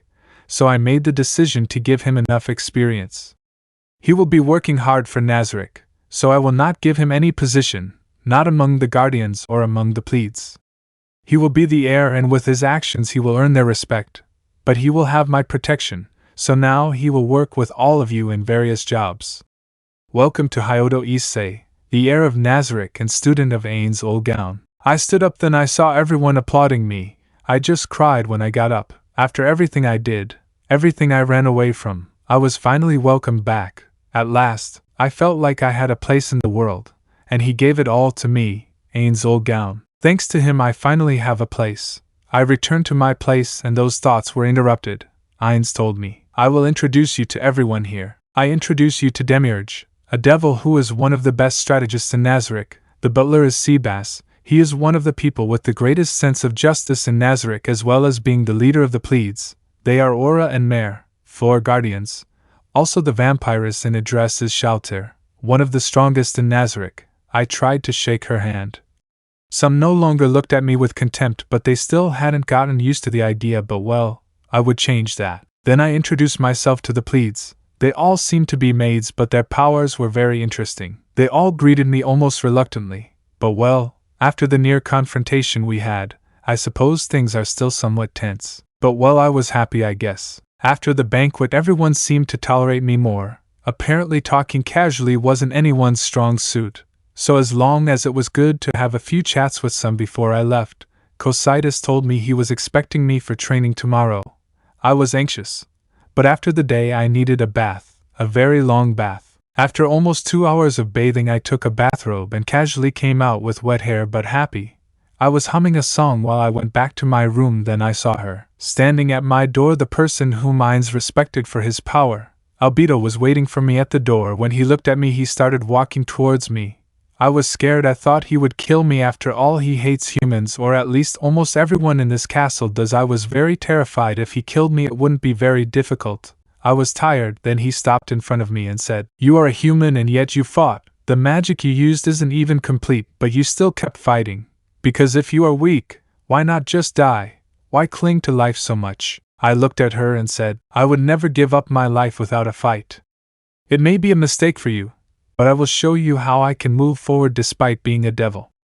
Until my last breath, I will never accept defeat." She looked at me and said, "You are a strange human. Even though you are with people infinitely stronger than you still think that you can be stronger, that you can even win. I don't know if you are an idiot or you just never stop dreaming. Issei, I won't let you say that my ability is limited. I will show you that with effort, even if I don't have talent, I will never give up." She looked at me and just said, "It was a good encounter. You did a decent job withstanding such power. But you were strong, and if you show me how high you've come, I won't hesitate to give you a place in the Guardians, but show Ainz-sama that you are destined for greatness." Issei, thank you very much. I really can't believe what you said. I thought you would kill me, but these words will always be in my heart, and I will show you that I was born to be in greatness just like you. She just walked. I saw her back before leaving and I said something to her. By reflex, maybe because my heart was beating again, I said it without thinking. Nothing better than someone as beautiful as Albido to come and cheer me up before sleeping. Then everything was pure darkness. I could feel my body fall to the floor without understanding what was happening. I could only sleep. Bonus chapter, Part 1, Crimson Tears. Told from the perspective of estuaries. I woke up at school. When I touched the sun's rays with my face I noticed it was morning. Everything in the club was a mess. Then I saw it. That note lying on the floor, and I cried. I wanted to die. Despite everything we went through together, all the times we kissed, all the times we swore never to separate, it was all for nothing because Because of my stupidity I had broken it, and now the love of my life could be dead or worse. I cried while I tried to get up. As I recovered I was walking strangely. It seemed that my body was taking me to a specific place, but I did not know which. When I arrived at Heir's old classroom I noticed that there was only Asia, Kaneko, Gasper, and Master Azazel. It seemed that they were commenting on things, so my presence did not matter to them. As if I did not exist, then two boys approached me. They were Heir's friends. They looked very upset and only said, "Bitch, it seems that the shot backfired on you since you ended up alone and sad," said the one with glasses. Then Matsuda said, "I should never have distrusted my brother. He was always with us, and because of you he must be dead. You're a bitch." I listened to them, but their words didn't hurt me.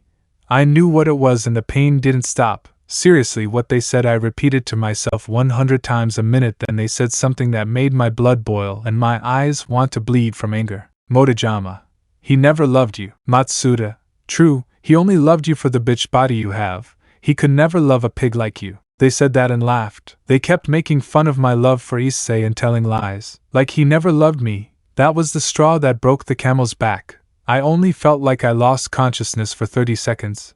When I came to, I saw my hands stained with blood as well as my uniform. Two headless bodies lying next to me. But I felt so good. The blood was warm and the feeling that I had done the right thing intoxicated me. But then I reacted. I killed them. I don't understand how, but I ended their lives. Then Azazel and everyone ran to stop me. Asia tried to heal the boys, but it was too late. She didn't work miracles. Then I smiled and started to laugh, but after that I saw darkness. When I looked again, Azazel was with me and my parents. Apparently we were in my house. Maybe I fainted or was knocked out. Although I didn't feel pain, so maybe they put me to sleep with magic. Then Azazel decided to leave when he saw me react with a serious face. Apparently what I did was very bad, but he left while I was asleep. They had a talk and that worried me. How much did he tell her? My parents looked at me with sad and disappointed faces. There was silence until my brother came through the door, apparently disappointed. Azazel had also told him something about what happened. He sat next to my parents, and they looked at me and only said, "So now we know what's been going on lately and the fact that what you did is unforgivable. You even killed 2 people. What do you have to say in your defense if there's anything in that stupid head of yours that believes what you did is defendable?" "Rias, I'm sure I can explain it. Things got out of control. I didn't want to kill them, much less for him to leave my side. I love him." Then my mother slapped me, which made my lip bleed. I couldn't believe it. My mother, who always loved me and supported me, looked at me with disappointment and rejection. Seriously, I was upset when I saw her. I cried. I thought she would support me, but she just said, "You don't dare pronounce the word love because you don't know its meaning. That boy loved you with every fiber of his being. He was about to die many times because he was in love with you, and you only paid him back with a horrible betrayal. I believed in a good person, not a bore. You are a disgrace to the family." My brother approached me and looked at me with great sadness.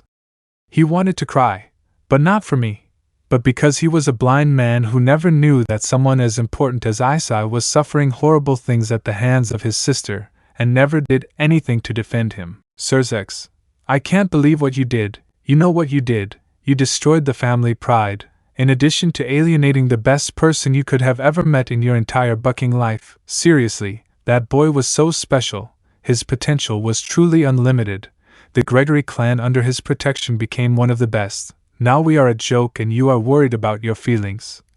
You are a hypocrite if you think that if he is still alive, a simple forgiveness will be enough for him to be with you again. Rias, you don't know anything, brother. He loves me and he will come back for me. And if I need to kill you so I can see him someday, then I will." A blow to the stomach knocked the wind out of me. It was my father who was very angry. "Zeoticus, now you're trying to go against your own family. You're a disgrace. And if he's still alive, I bet he'll find someone who loves him not like you. I'll tell you and understand once and for all, he hates you, he doesn't love you, he's never going to look at you again. And if he talks to you, he's only going to tell you what a bitch you were to leave him. From now on your surname will no longer be Gremory. You're the worst disappointment. In reality, I hope to find that boy so I can forgive him for having a horrible taboo daughter." I kept listening, my tears kept falling, and I felt like I was losing control. Any person who said that Issei didn't love me was my enemy. I only love Issei and I know that he loves me, that I am his entire universe. I know that he loves me, so until we see each other, I will make sure to greet him with a big smile so I can kiss him and give him my whole being. So I did it. I tried to use magic with my father, but my brother, and he just attacked me until I fainted. Then I got up in my room, blood was coming out of my nose and I was really smelly, but I looked in the mirror. Seriously, I was a mess and I had a necklace which prevented me from using magic. Then I saw my cell phone, I took it and looked for something until I found it, a picture with him. A picture with my beloved dragon Issei. I really love him. When I see the picture, suddenly everything stops hurting. Come back, my dear. Come back so we can rule over all the people who said our love was false. They will burn and be tortured every day, and my family will be tortured forever. For saying that you never loved me, we will kill every being that says that you never loved me. All who oppose my love must die. So Issei, come back soon wherever you are because I still love you. I grabbed a marker and wrote on the wall, Issei, I love you. Come back for your beautiful crimson princess, and let's live a happy life. And to do it as if it were a pact, I cut myself, and with each finger I ran each letter with blood. I felt like I was getting dizzy, but the blood was a perfect touch because all those who oppose me will pay with blood when my dear Issei returns. So she stayed laughing in that room in the dark. But she was slowly losing her senses for something that she said was love. But that feeling was sicker than anyone could imagine. It was not a tender love, it was a possessive love that would be capable of killing her family and friends just to hold her hand. Another day she slowly lost herself in her love until she reached chaos for her beloved Issei. Supreme Dragon Emperor, Chapter 4.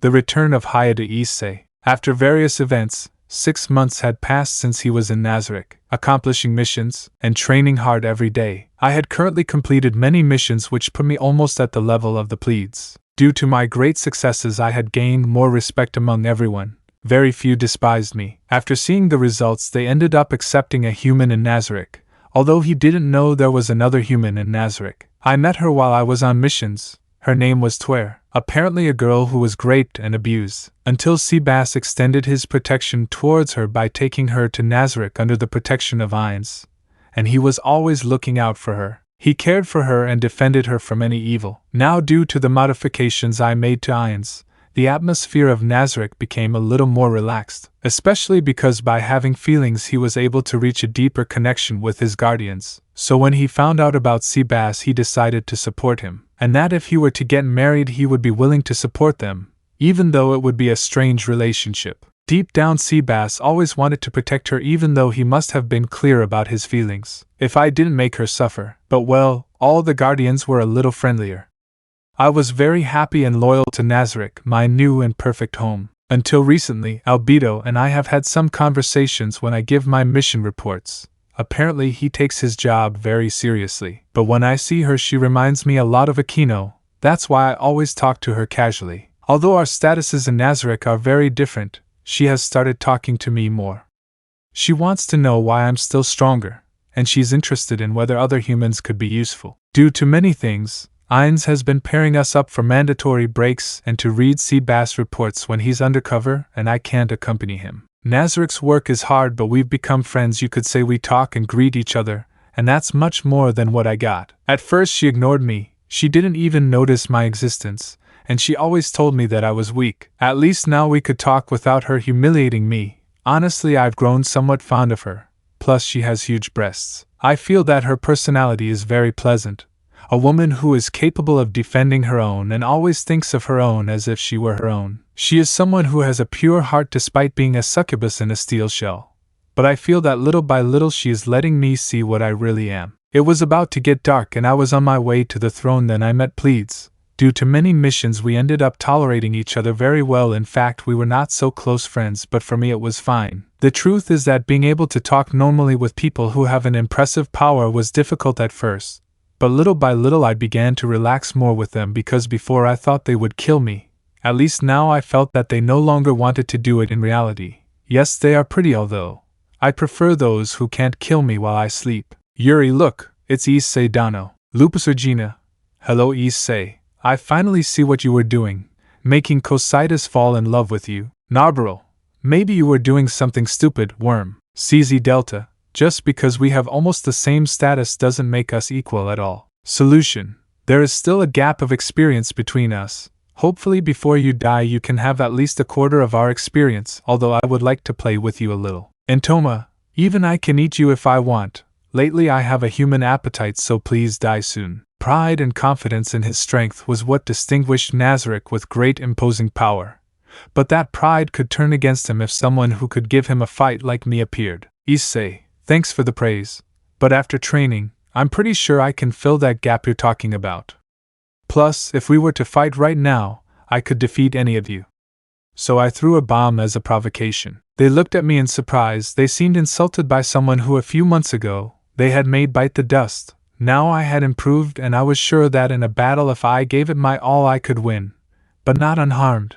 But winning half dead was just as good. Yuri, you say interesting things. When I beat you up, I'll make sure to mop Nazarick with you. Lupin, I only need 1 minute to see your stupid life burn. You'll look like a hamburger, she said, smiling normally. Gabriel, you still don't seem to understand your place. Perfect. I'll eliminate you, she said while lightning crossed her body. CZ Delta, I'll shoot you until that stupid brain realizes you can never win against us. Solution, I wouldn't mind devouring you, but you saying it like that you're not looking down on me, that attitude bothers me. Entoma, if that's what you want, I'll eat you with pleasure. Issei, you may not know it, but I'm developing a new technique that will give me the strength to fight a guardian and win, even if I use 100% of its power. After saying that, the plebes looked at me seriously. They really knew what I was talking about, or maybe they thought I was an idiot for thinking that the impossible was possible. Before anyone started talking, I continued. I am the one who will inherit Nazarick, a sorcerer warrior, who proudly carries Nazarick in his heart, and that is why no matter my opponent I will finish him off, because I am Issei the Dragon Slayer, the one who will surpass the Guardians. Yuri Alpha, Dragon Slayer? Lupin, hey, you're a dragon, right? How can you kill your relatives just for a title?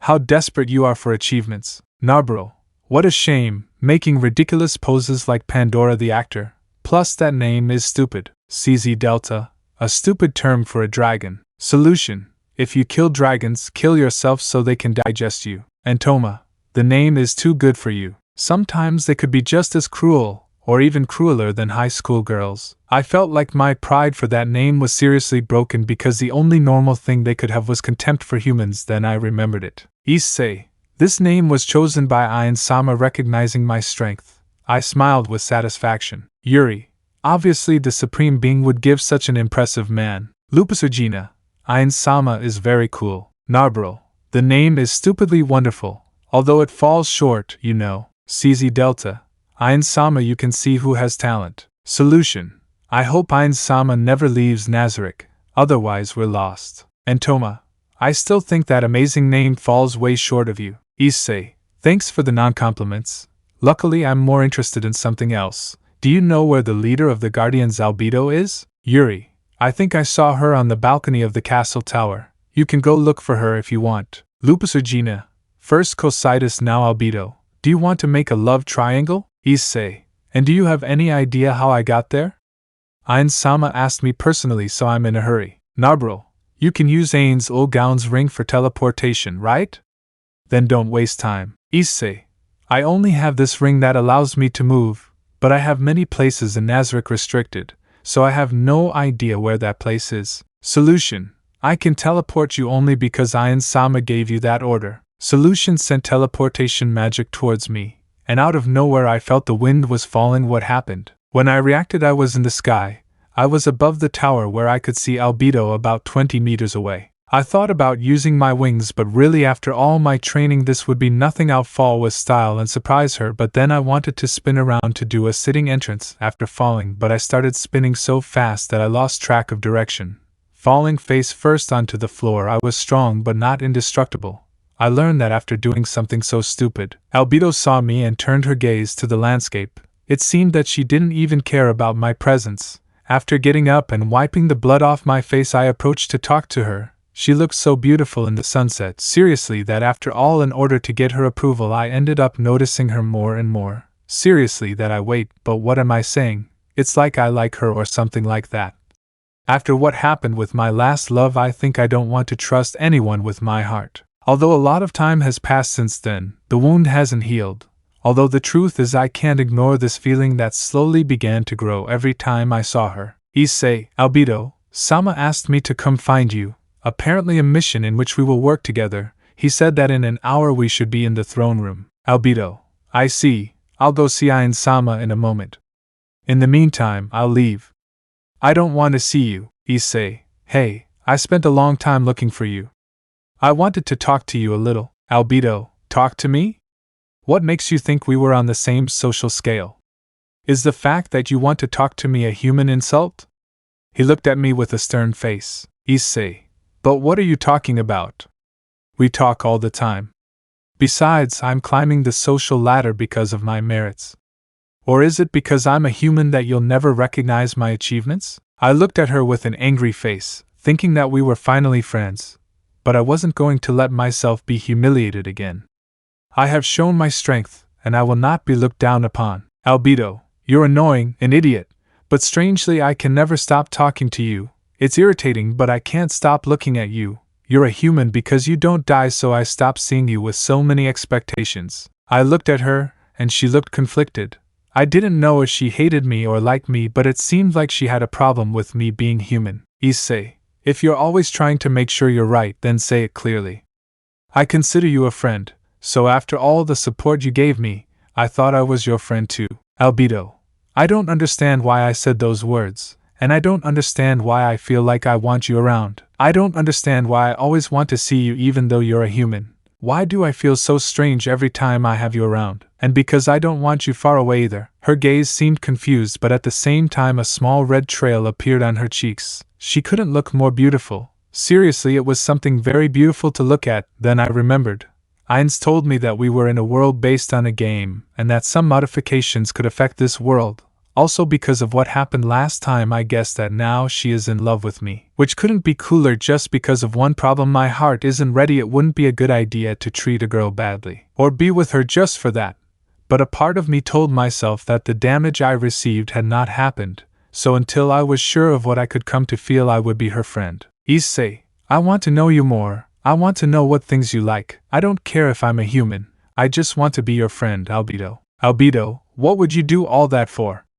You're not going to fool me. I'm sure you just want a place among us. Issei, right now the only thing that matters to me is being your friend, so stop being stubborn and let me be by your side. Without measuring what I said next, I closed my mouth. I got carried away by the moment, saying something so daring, and when I saw Albedo, she was all red.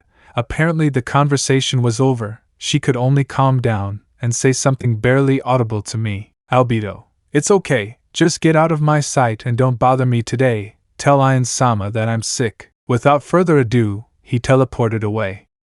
I decided to fly calmly towards the entrance. Then I would go with Ainz to tell him what happened, hoping that he wouldn't get angry for not following his orders. Tomorrow morning I woke up early, but I felt something strange. My body felt somewhat slimy. Apparently I sweated a lot last night or something like that, because my body felt very strange, maybe a nightmare. Well, what did it matter? I took a bath and put on my school uniform, which I asked to be made for me. Then I noticed it was short and tight. Apparently these months of exercising had given me a few extra centimeters. Then I tried to ask them to make me another one.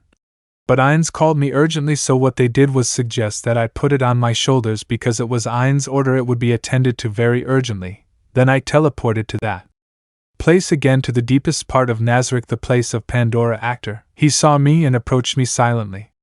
He looked imposing. If it weren't for the shape of his face, he would be the most stylish person here. But anyway, we shook hands. Even though it didn't seem like it, we were good friends. He reminded me a lot of me. Issei, long time no see. I'll be in your care again. Apparently this time it will be longer, right? Pandora, you're right. It's a miracle, but it seems you can go for 12 hours without problems, she said, touching her chin. This is a miracle, he said as he threw himself on the floor, raising his hands. You're really lucky, he said, standing up, pointing at me. Issei, this guy was very cool. Seriously, then I'll be able to fix a lot of things this time. I noticed he was looking at me. Pandora, if you wanted to copy my awesome style, you could have used this. It was a black military coat. I made it for you. Issei, it's not that. I was going to use this jacket, but it's too small for me. That's why I'm using it like this for now. Out of nowhere a shine fell and my jacket became too big. It seemed to fit me perfectly. I wanted to come back with this because I wanted to fix everything. Deep down I knew I had things to fix. Pandora, that should be fine, I guess, although it lacks style. Issei, I really appreciate it. I should have come here in the first place. Now I feel ready for this. Pandora, no, you don't need this yet. Pandora snapped her dice and the coat and military cap were put on me and made me turn to a mirror. Because of the way I had this clothing it looked like they were doing cosplay, but at least no one could see my face thanks to the cap. Then a glow caught our attention. Albedo had arrived with black armor and an axe on his back. He looked so imposing and the armor looked like it was made of a material that was difficult to damage. Plus it was light to move. Ains was coming to his side. Ains. Then we will begin this operation in which for the first time Issei will be the leader of the operation. I expect great results. Albido, you better not embarrass Ainz-sama with this mission or else you're dead. Issei, thank you very much Ainz-sama for giving me this opportunity. We will return without incident from our future conquest operation. It was something that could not be avoided, or at least Ains tried everything he could. The fact of the dimensional rift gave the possibility of continuing to expand Nazarick. Obviously Ains was against it, but because he was a supreme being his acts of not conquering could mean disaster due to a possible rebellion. That is why the current plan is to go and obtain information and then return and complete missions to become a guardian in the shortest time possible. There is the possibility that if I continue to access one day Ains will grant me a wish, and if that happens I will be able to ask to leave my world alone forever. But for that I have to work hard since I return. Ains, you better come back with interesting news. I'll wait for you on the throne. Now go. Albido, how to order Ainz-sama. Issei, perfect, we'll leave. Ainz-sama, I'll surprise him when he comes back. Bye. Without wasting time I entered the rift. But this time my VA was better equipped. Ains had given me a bracelet which I could configure. According to Pandora the rift would be open for 12 hours. Enough time, but for anything from the moment we arrived we would take the time to be an hour in advance. 10 o'clock. After the darkness I reacted. We were in a very crowded place. I was thinking about where we were when I saw a sign, "Welcome to the annual MangaCon." Then I knew where we were in hell for many people. But while getting out of here would take time, I tried to activate level 3 invisibility magic to get out of here, but then, Fan 1. I can't believe what good cosplay. What series are they from?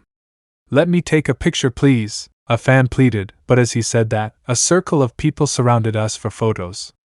It seemed we were attracting a lot of attention.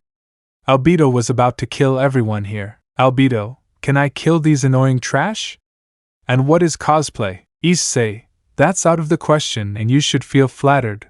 A cosplay is what they call a warrior who is closest to a god and is the most loyal. Albedo, it seems those humans will try to flatter me as they should be to someone of my level. I had to lie blatantly so he wouldn't kill anyone. Issei, then Albedo, take out your axe and hold it. We will do a ritual just this once which the era understand the level that we possess and that we come this time in peace. This is necessary. Albedo, well, just this once, do what you say, just because you're thinking about future problems that you want to avoid. Ainz-sama. Issei, guys, let's take pictures because we have to get out of here. We'll pose, and I'll ask you to please take a copy for me. Because of that I spent an hour posing with Albedo just to get photos with her. I know it wasn't the best thing, but I had to distract her so no one would suspect. Then I felt something calling me. I separated from Albedo, leaving her on a bench with orders not to kill or talk to anyone. I followed a path until I reached a place that was empty. I entered and into a small office. There he was sitting, looking at me in surprise. I just smiled and said happily, "It's a pleasure to see you again, my great rival Vala." 13 hours, after spending 2 hours leaving the MangaCon, I decided to go to school. That place where I left so many things pending, I was finally ready to do it. I didn't care if I was hated or loved. I would finally leave behind those wounds that were still open and give a proper ending to everyone. No matter what happened, this would be the end of everything I once loved. I wanted to be careful, but I actually decided to distract myself a little with Albedo, which took notes to give a detailed report to Ains of everything around us. We walked calmly until we reached a place which I didn't think I would see again. My house was in front of me. I entered as if nothing had happened, took off my coat and sat down at the living room table in my house calmly. I asked Albedo to stay outside and to extend a barrier so that no one could enter. I started to hear footsteps from upstairs hurrying towards where I was, then I saw them. Entering the dining room, it was my father and my mother. My mom didn't hesitate to hug me and kiss me for my return, but my dad looked at me sternly. He was still very upset about our stained name, not exactly because of what I did. Dad, I see you're crawling back, but you better go before I kick you out again. Mom, but what are you saying? There is no proof. Besides, we miss him a lot. Why can't you be honest? Issei, it's a pleasure to see you again, but what you say doesn't change the fact of what I came to do today. Dad, if you want, we can give you money or whatever you want, just get out of here, you damn rapist. Mom, my son is not a rapist, there is no evidence. Please let him stay. At that moment a blow hit my mom's stomach, knocking her to the floor due to lack of air. Dad, damn you, protect him because he's your son, but he's a piece of shit, he should have died. My son is a big disappointment. After saying that, he tries to hit me, but unfortunately his fist broke when it hit my face. Apparently, my body had become as strong as steel, although that did not free me from the pain of being human. But now I had to be serious. I couldn't break down because of what he said. I made a decision, and it's the best for them. Issei, now understand, you can't beat me. I only came to do one thing, erase their memories of having a child. Dad, what are you talking about? Stop dreaming about Issei anime. Issei, this seems like a dream to you. I activated my balance breaker in front of him, and he saw my shining crimson armor. He was in shock. Issei, look, this bag has a powder that will erase the memories I choose. It's a gift from the being I serve now. But before that I will prevent you from moving, paralyzed. My parents froze in a second and stood still, unable to speak but able to hear me. This time I will say this from the heart. Issei, you are the best parents I could have. I know that many things happened, but you always made sacrifices for my well-being. You always tried to make me a winner. You said that I could aspire to great things, and you filled my heart with affection and memories that I will always carry in my heart. Although I am no longer with you, I will always love you. You are the best thing in my life. I love you. Thank you for taking care of me until now. Goodbye. I sprinkled the powder and erased their memories of their son, and I also made them go on vacation for a while with the money they had from my college. They slept on the kitchen floor. I left there, put on my coat and cap, and before leaving, Dad, hey, who are you and what are you doing in our house? My dad asked before I left. Mom, it's strange, I feel like it's very familiar but I don't remember what. Issei, excuse me, I am a doctor who came to see your case at home, since you have not been able to have a child. But we're done with our last section, so I'm signing off. Mom, it's true we've never been able to have one. But if we did, I'd like to call him Issei. That name is always nostalgic to me. Dad, you're right. He'll surely be a great man like me. Issei, I hope God listened to your wishes. Goodbye. As I left, Albedo removed the barrier and continued walking. She was behind me. I was shedding tears. I couldn't believe it. I could have lied as if nothing had happened. Even in that situation, I felt devastated inside, but it was for the best. They shouldn't continue to carry my mistakes for anything in the world. Even if they never remember me, I am Heir Issei and I will always be their son. At noon, in front of my old school, we decided to activate the magic, to hide and watch their movements for a while. Or at least that's what I told Albido, but I was dead tense. After what happened to my parents, I didn't feel ready for anything, but I started walking with fearful steps in the entrance. Then I saw something that caught my attention. It seemed like they were removing an old blackboard decorated with letters, and it had 2 photos. Curiosity won me over and I followed those boys. Then when they let it go to rest, I saw well what it said. Rest in peace. Besides an edition from the school in their newspaper which covered what happened, I didn't want to believe what I read, so I flew out to the nearest cemetery to find and check if it's true. I went in and started looking name by name, until I found a small house-style construction where I saw their names on tombstones. I started bowing. Then I noticed on the wall of the house there was a picture of the 3 of us when we left elementary school. It's the last picture we took. When I saw her I cried. Despite everything that happened, I didn't want our relationship to end like this. They were my friends and I wanted to reconcile, watch anime together again and talk about things like always. I really wanted to be with them again. But now it's too late. Now they're dead and I'll never be able to tell them I loved them. I cried for my dead friends. Then the watch I took the other time I buried where they were, so that they would finally know that I, their friend, would always be with them. Before leaving and getting out of there, I heard two voices speaking at the same time that said, "You will always be our brother." When I heard that, I knew what I had to do. I flew, and when I came back I found Albedo. Apparently because I left he stayed without doing anything. Albedo. Issei, are you okay? You look quite sad. Issei. Albedo, don't worry, it's been a long day for me. I had to let go of many things and I couldn't do others. Albedo.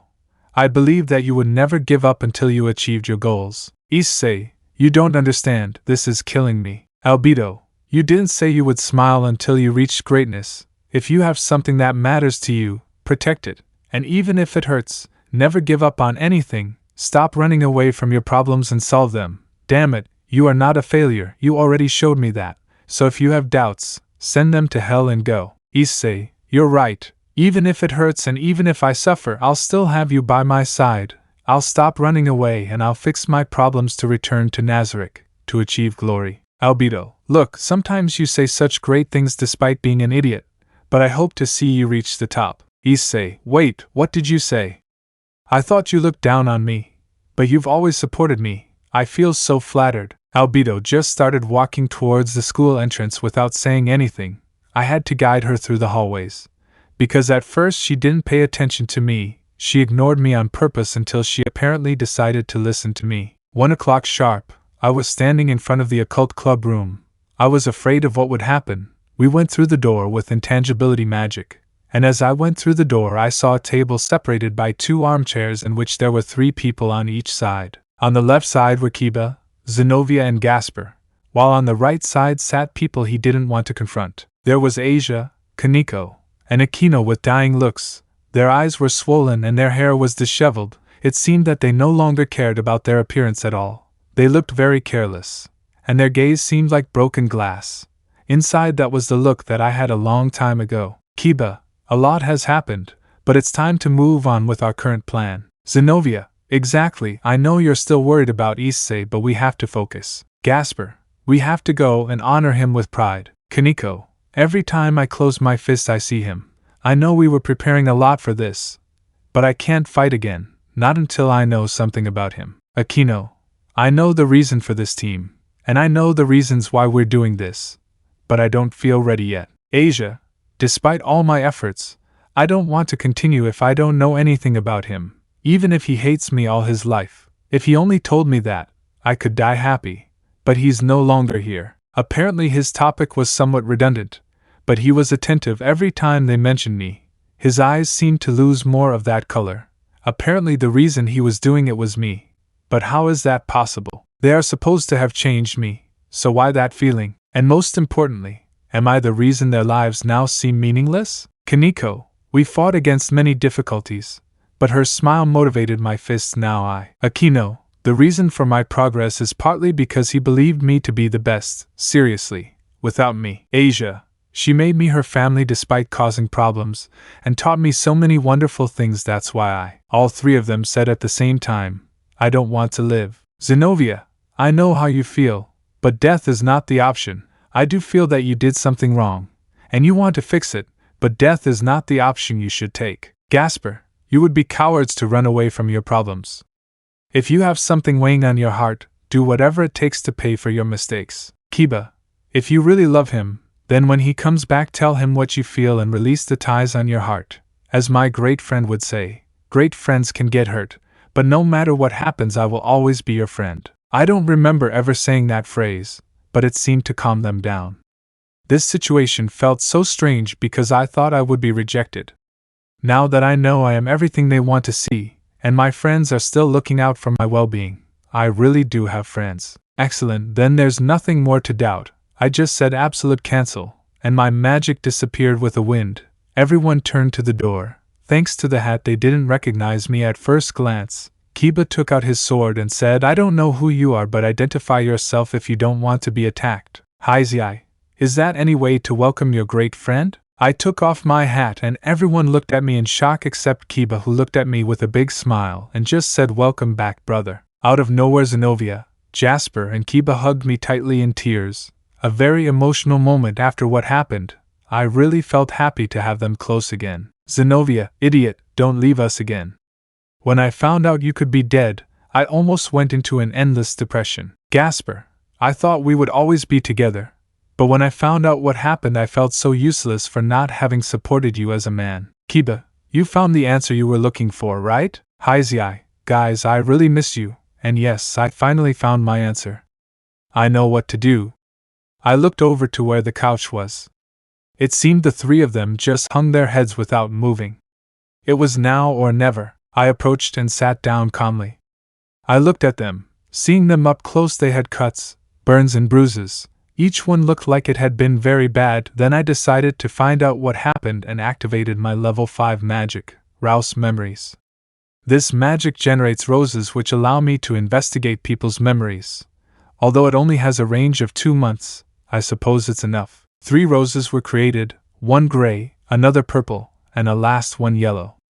When they saw that I held those roses, everyone looked at me in surprise. Even the 3 who didn't want to look at me raised their heads, so I took the purple rose and saw through it. Akeno's memories. It seems that I appeared in an argument with the boy I humiliated.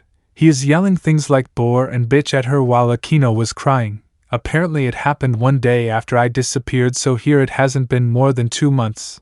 Although in Nzarick I lived practically for many months, it seems that it is different here. I decided to investigate further, and apparently after the first week that I disappeared, she found out and started looking for me in different places to talk about information. As I continued seeing her, I was left speechless. It was the 3rd week. She hadn't eaten or slept. She looked like a walking skeleton, until she fainted near a kingdom where they helped her.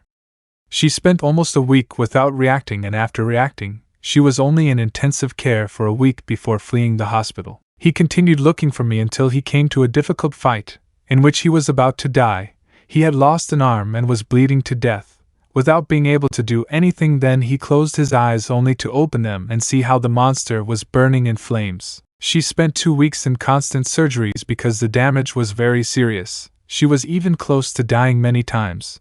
In fact, in the end they put her in a bed where she lasted 1 week. She could barely walk and decided to leave. But before leaving she ran into nothing but Razor Phoenix. Razor, I'm very sorry about this, but I can't let you go with such wounds. Besides, one more move and your wounds will open. Akeno, you're not going to stop me. I need to find him. Razor, why? You've already shown how much you don't need it, and you've used it alongside the Gremory. Akeno, you don't know anything about me. I really appreciate Issei, not for his power but for his heart. Razor, if that's it, then why break his heart in the first place? Besides, he might not want to see you and hate you. Akeno, I don't care. I just want him to know how important he was to me. I don't care if I'm never by his side again. I just want to tell him that. At that moment the wounds opened and Akeno ended up on the floor. Razor wiped away a phoenix tear. Although at the moment they were very few, he decided to pay for the teachings I gave him with a noble act. Akeno, why you? Razor, he was also my friend, and if what you say is true, then I have to help you stay alive so I can fix your problems with him. Just because for me he will always be a valuable friend. Akeno, you became someone unrecognizable. I thought I hated you, but in reality you are the best I could see. Thank you very much. Akeno ran away from the place with new hope in her heart, and with her body recovered, she looked for me until Kiba found her to tell her what had happened that time. Apparently since it happened, he was looking for them all. Seeing those memories my inside shuddered, but I couldn't stop here. The next one was a gray color. I decided to see it. Then, Kaniko's memories. I was in an office apparently belonging to the police force where Kaniko was, talking to a detective who seemed to be in charge of what happened after my disappearance. I came closer to listen better. Kaniko, Issei couldn't have done any of that, and there's no proof. Detective, what more proof do I need? He disappeared. Even after this he doesn't explain the reason for running away. Kaniko, he is innocent. I know him very well. Detective, if he were innocent he would be here. But because of what he did we have to take into account that he fled as confirmation of his actions. Kamiko, I'm sure he's innocent and I'll prove it. Get information and clear his name. Detective, until you do that, get out of my office. Kaniko came out clenching her fists to avoid hitting him. She only looked at her phone, which she broke against the wall as she left the police station. Apparently it was a message from someone she didn't want to see later. 1 week passed. Someone out of nowhere while Kaniko was walking dragged her to an alley. in which when he slammed her against the wall she was about to fight, but when she saw the shirts they were wearing under their fists, they were shirts that said death to Issei with my picture, but apparently Kaneko, because of guilt, couldn't fight and ended up brutally beaten, ending up in a hospital. Apparently she was in the hospital for 1 week, but when she got out after what happened she spent 2 weeks obtaining useful information for my case, although they weren't much use if I wasn't there, but she kept looking. After that she spent 1 week in the darkest neighborhoods of the city, trying to get information. Then an informant told her that in 5 days she should look for him in a cafe in another city, that he would have crucial information for the case, and that it wouldn't cost me anything. So she decided to go, but everything went wrong. It was a trap in which she ended up in an old building. When Kaneko reacted she tried to get away, but someone interrupted her. So fast, and you want to leave? You don't remember me? I'm Nzarick, your favorite boyfriend. Kaneko, you're not my boyfriend, and even if you were you wouldn't have to do this crazy thing. Nzarick, do you think I don't know about your inhuman strength? It's good that I know your weakness. Kaneko, what are you talking about? At that moment, Nzarick removed a sort of mask, which when he put it on seemed like it was me. Kaneko looked at him, lowered her head, and stopped struggling. Then Nzarick began to hit her. He spent hours hitting her, and all Kaneko could do was spit out blood without any resistance. 10 days of horrible torture passed for Kaneko, but every day she looked ready to die. Only every time Nzarick had just hit her you could hear her say very low, "Please forgive me, Issei-senpai," while shedding tears. At that moment a loud noise reached the building. Nzarick did not flinch and waited sitting in a chair, which faced the door, in which an annoyed Kiba entered, but when he saw the place he was in shock. His friend Kaneko tied to a chair with a black eye and her face full of her blood, her hands with only 2 nails on her hands, and with a broken arm, and her uniform was stained with blood, all torn, the floor covered in blood. It was a horrible sight. Kiba, what the hell have you been doing to him? Nzarick, I just showed my love to this bitch. That'll teach her not to leave me for that idiot. While saying that, he put the mask on my face. Kiba, so that's why Kaneko couldn't attack you, I see, but for your sins you must die here. Nzarick, would you really curse your friend Issei? He said this as he launched himself at hitting Kiba with a pipe, but at that instant, his arm flew off along with the pipe. Kiba, you are not a friend, so until he comes back I will protect the people he always loved. Then Kiba cut her head in a clean slash. His entire uniform was stained with blood, but he didn't care. He broke Kaneko's bonds and carried her, and before Kaneko lost consciousness, he only said, "Kiba, he will return. Not long ago I met him. So when he comes back I promise to protect you.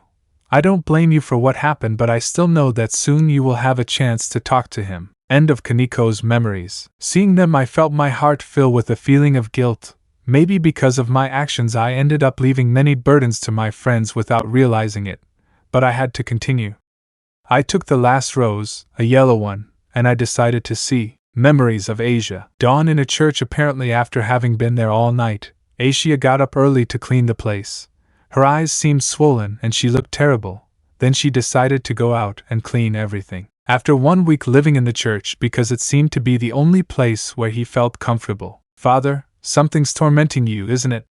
Tell me what happened." "Asia, I don't want to talk about it. If I do I'm not sure what will happen." "Father, just tell me." Then he told me everything that happened since he met me until now, but to Asia's surprise. "Father, I see, then pack your things and get out of here." "Asia, but I can't." "Father, it's almost dark, so you'll sleep here and leave early." "Asia, it's okay." Asia packed her things and after sleeping she went out in the morning, but the problem was just beginning. She lived on the streets for almost 3 weeks. She only lived by selling some things she had to eat, but she began to be searched. There were signs that said she was lost and that they were looking for her urgently. She got terrified. Then she decided to do something she never thought she would do. She pretended to faint to fall near a rich person just to steal some things which she sold to leave the city and pay rent. Then she left the city, paid a month's rent, and bought food. She only locked herself in for 2 weeks. The food ran out, and she just cried every day. She began to cut her body. She cut herself to stop feeling pain. Apparently, she always remembered me and felt as if my presence always tormented her.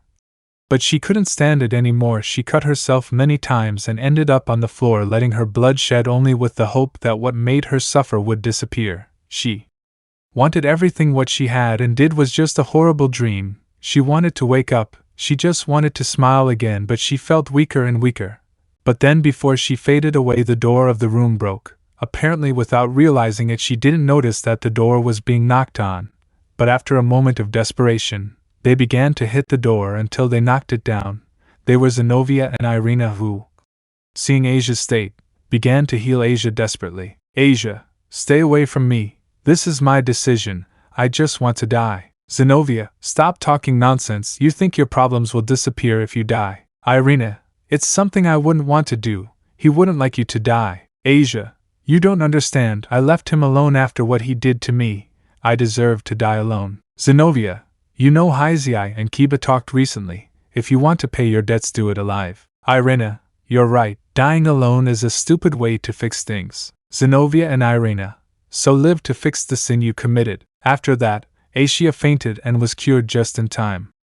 Apparently, after that, they all decided to support each other, in order to progress and fix what happened to me. I just stood up, squeezed the flowers, and threw away their petals just to incinerate them in the air, although that wouldn't change what happened, but I felt like I needed to do it. Issei, I'm sorry that by running away from here I ended up causing you so much pain, in addition to everything you went through. Even so, you decided to make sacrifices for me, and that's something I'm grateful for. Apparently they were in shock by what I said. Tears came out of their eyes. Apparently they didn't expect that reaction from me. They stood up and rushed at me, falling on my chest. Asia, why don't you hate me? I hurt you. Hate me forever. I could die happy with that. Kaneko, exactly. You can't just say that to us, who are aware of what we did. A simple sorry would never be enough, so just despise us. Akeno, even though we made you suffer, how can you even thank us? Issei, it's true that they hurt me, but at the same time they gave me the opportunity to be better. Now after doing this I feel like my heart fills with warmth. I feel like a part of me is alive again. All, what do you mean by that? And we were the ones who killed that part of you. Issei, I don't want to hate the people who gave me such happy memories. I can't guarantee that we'll be friends again.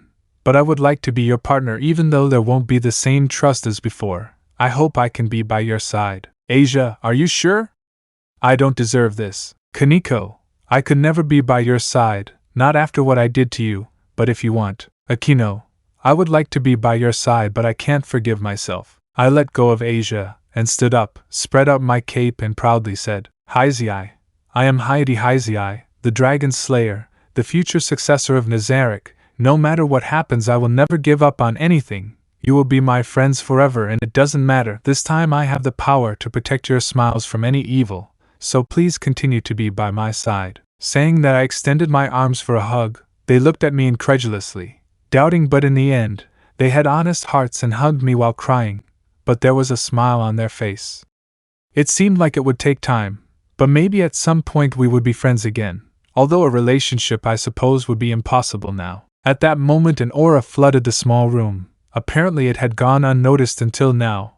It was being seen, so I had to present it properly. Issei, excuse me, but I didn't introduce you. This is Albido, the leader of the Guardians, and the most powerful person in the great tomb of Nzarick, and my superior. Saying this, Albedo took off his helmet, leaving everyone in shock. Supreme Dragon Emperor, Chapter 4.2 Devastation. Glory to the Dragon Slayer. After a somewhat abrupt presentation on my part, everyone was confused, but when they seed my nervousness when I presented it, they intuited that it was something serious. It was like she told me once, humans will never understand a power that is so above them, because they will not know how much the difference is, until it shows its true power. She was a beauty with white skin, golden eyes, and black hair, wearing black armor.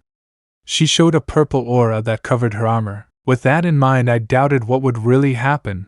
I was afraid that she would try to kill them, although Albido is not a fanatic of killing without reason, knowing that our power scale was too big and that I wasn't even sure that I could even do real harm to her. But then thinking about it, I went pale, but I tried to go on as normal. Issei, they are my old team which I was on a long time ago. They are like family to me, I said, pointing at each one of them. He is Kiba, Kaneko, Asia, Akeno, Gasper and Zenovia. They are very important to me. Everyone, it's a nice to meet you. Albido, don't think you can talk to me so calmly. Low-level demons, this is disrespectful. Before she finished speaking, I pulled her to a corner of the room so they wouldn't hear us. Issei. Albedo, calm down, they didn't mean to be rude, it's just that they had never met someone at your level. Albedo, they should still die. Issei. I am the leader of this mission, and you will not kill anyone if it is not necessary. Belonging to the furthermore, I have not yet shown them the greatness of Nazarick. I have a plan. Albedo, tell me, I will consider whether it is beneficial to Nazarick or not. Issei.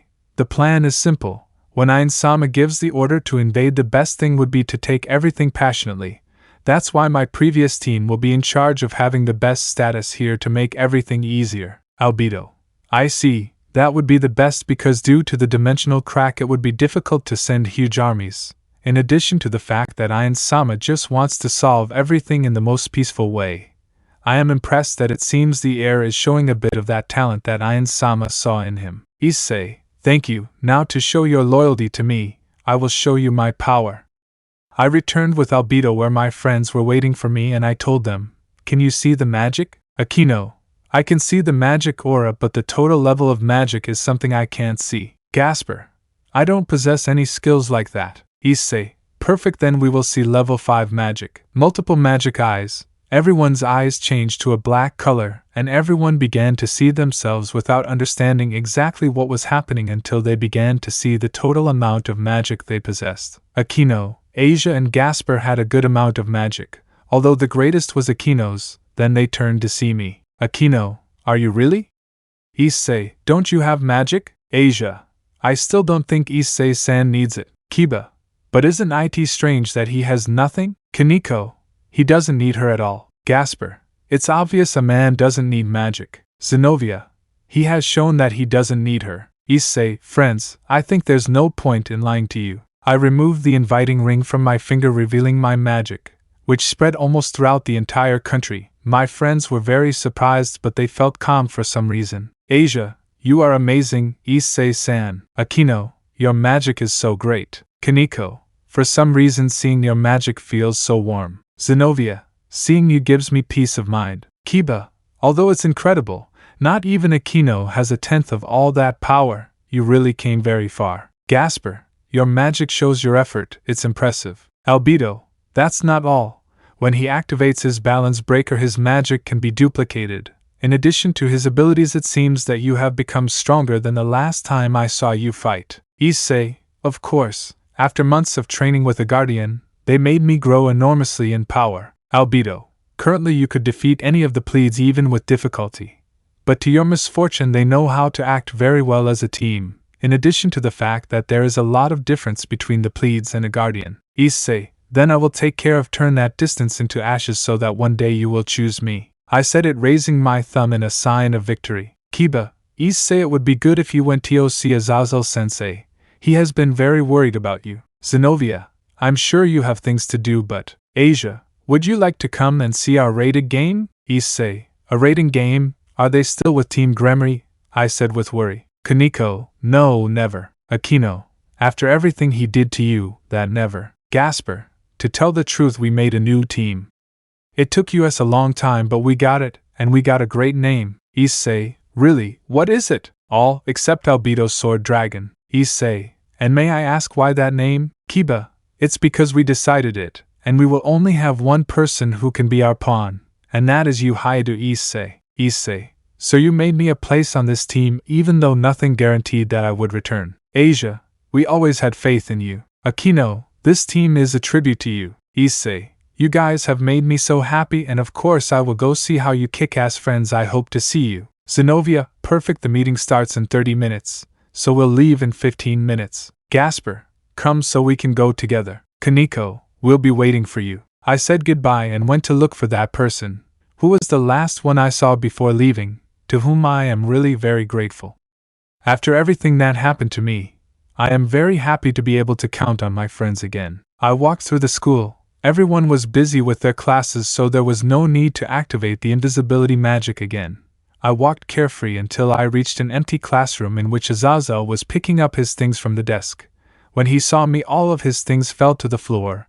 He looked very surprised, then smiled carefreely. Azazel, I see that you have got stronger, but you still have that personality. I'm glad you haven't changed, my friend. Issei, Yes, I improved a lot, although I was on the brink of death so many times that it would be strange if I hadn't become strong. Azazel, the greatest strength you can have comes from your heart, never forget that. Azazel, when noticing Albedo, his face became very serious and just asked, "You are stronger than anyone in this world, right?" Albedo, that is obvious. You will never be able to persuade beating someone who comes from Nazarick. Azazel, I thought the presence you have surpasses any god.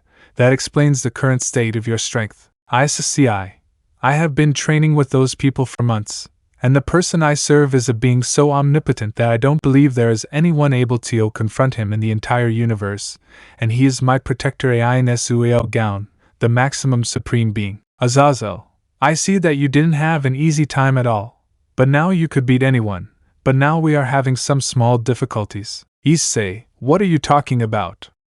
What's the problem? Azazel, the rating game. The problem is that the team we're going with is the third best team in the current rating game. But everything has been going very strange lately, and I'm worried that something horrible will happen to them. Issei, what are you talking about? Despite the short time, they have achieved so much. Azazel, since the team dissolved, they had many problems, but they were able to return with a new team. They fought and won an opportunity to fight with them. That team is called Royal Swado. It is practically a new team, but they have gained a lot of popularity among children, although there are many rumors. Issei, wait, there are rumors and they're in third place, and those rumors? What are they, and more importantly, why accept this team's challenge? Azazel, what happens is that their meetings have ended in strange ways, in addition to the fact that the participants never showed up, in addition to the fact that they are people who take a lot of advantage of their position and use children as their defense. Since this new team is gaining popularity, they just want to eliminate it. Issei, I see, but that won't happen. I'll make sure my friends kick their ass. Azazel, I see that you're back with them. I'm glad, although I suppose that coming back here is something you're not thought about. Is it? Issei, not at the moment, but well, it will be late and I have to go see them win. Ike was a pleasure to see him. Also here. I gave him a small bag which he accepted, and I just said this was very helpful to me, but now I will only depend on my new powers and not on pieces again. Azazel, he opened the bag and saw the king piece, which was inside the bag. He just smiled and said, I see you got further than I could imagine, have fun. I left the hall after saying goodbye, then I walked with a little less weight on my heart. Who would have said that everything would end so well? I felt happy, I felt at peace. Then we got to the hall and I opened the door. At that moment I saw my friends. They had a uniform exactly similar to the uniform I was wearing, an open black jacket and a red shirt, and black pants. The girls had a red t-shirt, and a black vest and a black skirt.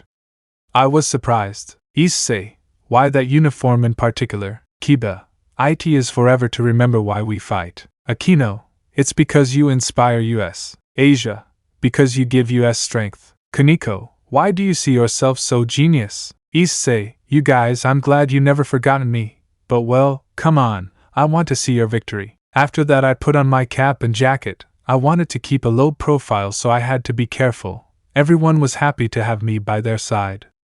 We entered a magic circle in which I began to shine, and out of nowhere we appeared in the hallway, which seemed to be a hallway to get to the dressing rooms of the participants. Kiba, I think we split here. We'll get ready to win. Issei, okay, I'll see them win. Then I stretched my fist and said, don't lose. Kiba, of course I won't show you my strength. I smiled and bumped my fist like in the old days. It seemed it gave him a lot of strength to fight. Issei, see you later. On the way to the highest part of the entire Colosseum we found some children who seemed to be bullying another child.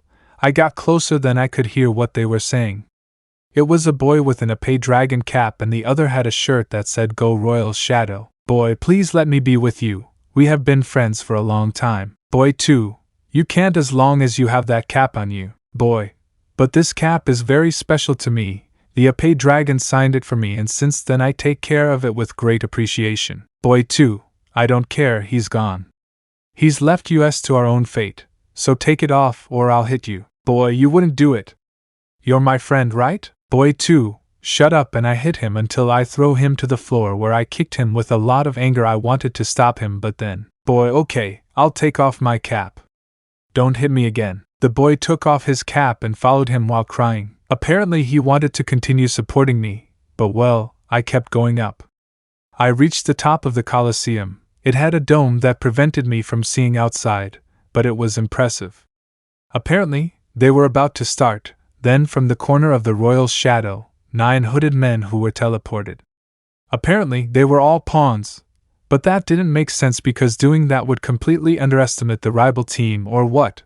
But then when I teleported those from the corner of the sword dragon, my friends appeared, but something was not right. They were a color almost carbon black. The girls were lying on the sofa and Kiba was standing with his sword barely, but he looked horrible. What the hell happened here? Then I listened to the announcer.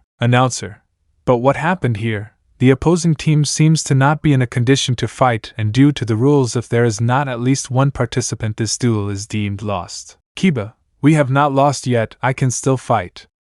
I will not let all my effort die here. Announcer, but you don't see yourself in a condition to fight. Kiba, he wouldn't have given up. I will show him that I will never give up. Meanwhile, the other team was relaxing and smiling. IT seemed they were not surprised. IT seemed like they were planning everything. That was a problem. I had to do something or my friends could die. Despite everything that happened, we ended up understanding each other and got along again. And seeing how Kiba refuses to lose because he knows I'm watching him makes me want to jump in and help him, but it would backfront later on. Remember, you have a low profile. I did not know what to do. I could not help them. That maybe would be the best. But my heart told me that I had to protect them. What would Ainz Sama have done in my place? Then a memory came to my memory. I was talking with Ainz watching the sunset, then she told me when she started before being a member of the 41 Supreme Beings that she reminded him a lot of me. When he began and told me about the time Touch Me saved him from an army of enemies and said his iconic words. Saving others is common sense. Then there was no more to doubt. Issei, Albido, I'm going to help my friends. Albido, I thought you didn't want to draw attention. Issei, hurting my friends is like hurting my pride as a servant of Nazarick. I will not allow them to be hurt again. Albido, I see, then I'll have to help you this time. Issei, thank you very much. I'm glad to have you. Albido, show them how great you are, show them the strength of Nazarick, and also using those honorless methods to win, they must be punished. Issei, you're right, now they will know true power. Albido, lend me your axe for a moment. Albido, what do you need it for? Issei, we're going to make a super cool entrance. It's my big comeback, so I want to make a legendary entrance. Albido, you need to stop hanging out with Pandora. She just puts ideas in your head, but hey, here you go. I charged the axe with the power of the boosted gear. For a long time I learned to use the abilities of my armor without needing to have it on. IT seems to learn new things if it turned very useful. I activated a level 3 whirlwind magic. A whirlwind enveloped us, and thanks to that I could move where we wanted. I decided that it would be in the middle of where Kiba was. We rise, and since we were up I thrown the axe to the floor, and the roar centered everyone in the place where Kiba was, the axe fallen right in front of him. Then the tornado descended us right in front of Kiba, and as the tornado dispersed I noticed it. Everyone was paying attention to us. I turned to see Kiba and he was smiling, almost shedding tears. And Albedo had a serious expression and his arms crossed. Then I approached Kiba, who was holding a small sack. I already knew that's where he kept the pawn pieces. I took them and then I said, still covered. Everyone was looking at me, but no one had recognized me. Heizei. It seems this is far from over. There is still one participant. Pawns, hey, I don't know who you are, but get out of there. Announcer, you are right, only members are allowed to participate, so this team is deemed forfeited. Issei, not yet, and that is because I am a member of this team. When saying that I thrown the hat and the military-style hood that I had, leaving only my pure uniform. When doing that everyone remained silent, even the pawns of the other team. But then, King, that's just illusion magic. There's no way you're the real one, said the king of the opposing team, who, seeing the commodity, decided to leave with his entire team. Issei, this seems fake to you. I activated my gauntlet as usual and told him, stop looking for excuses and fight. This time I'm serious. Announcer, I can't believe it right now. For his great return, the one who was thought lost, thinks of resurrecting in this raiding game. I can't believe that the unforgettable Issei Dragon returns to defend his team in crisis. This will be an exciting encounter. Until now, The Issei dragon had not made an appearance in his team, but now he is back to fight. This will be a legendary encounter. Long live the Issei dragon. Issei, hey, can I ask you a favor? I looked at him seriously. Announcer clear. Issei. I am no longer the Issei dragon, I am now the Dragon Slayer. Announcer. Now the Issei dragon will change his name to Dragon Salyer. He plans to resurrect his legend with a new name and a great return. Now we will see what the order of the fights will be. Issei. Hey, silly king from the other team, I would like to give you this proposal. I want your entire team to face me, so maybe you can hurt me. I said it mocking your team. King. So you want to make fun of my team? Well, now I can bury you. Now no one will say that we got this place because you disappeared, I accept. Announcer. It seems the match has been decided. It will be a pitched battle. Issei, who has again the 9 pawn pieces, against the king, the queen, 2 bishops, 2 knights, 2 rooks and 9 pawns. It is about to begin. I do not know what Issei has planned or if he just does it out of hate, but in the conditions in which he set himself, his victory is impossible. What do Azazel and the current first classified Dihauser Belial say? Azazel. He puts himself in a difficult situation on purpose. He wants to prove something. He may not have been under my tutelage this long, but I can say that he is going to surprise us enormously today. Dihauser. I feel there is a lot of feeling in those words. We're talking about a complete team. No matter how strong they have become, their chance is 0. Announcer. Opinions divided, although I think this will be an exciting battle. Now the chosen field was a city in Japan, apparently the place of residence of Issei's team. Azazel. How strange that it is a specific place in Japan. Dihauser. The chance is enormous, or someone is pulling the right strings. Who knows? Issei. It's time, Albido. How much time do you have left to live? Albido. Apparently another 8 minutes. It would be easy to cure them with heal. Issei.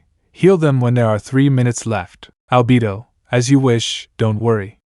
Under my guard, no one will die unless you order me to. She said it in the tone of a submissive woman. Announcer. The time has come. Everyone to the teleportation line now, introduce yourselves. I walked to the teleport, and appeared in that park in which I met a certain girl with crimson hair. After my ex-girlfriend stabbed me, I ended up being above, and after that moment I considered about being better for her. Now that is just a distant memory that tormented me. Now I only hear an echo in the far. Now I know this place doesn't mean anything to me anymore. When I looked around, I noticed there were signs that said Issei rapist.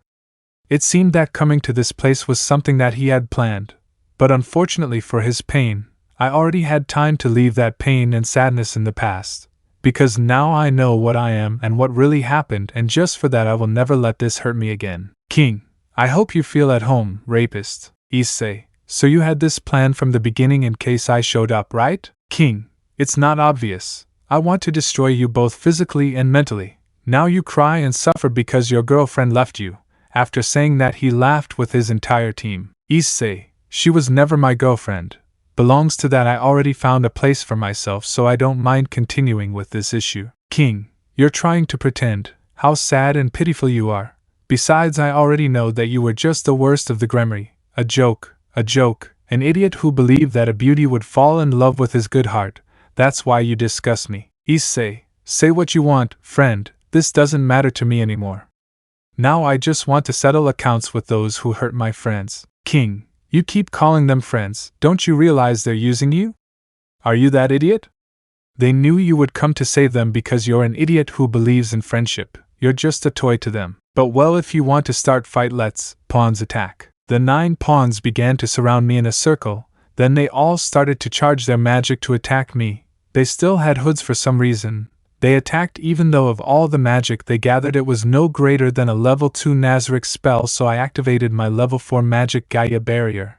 A barrier made with the power of the earth that protects me from any attack.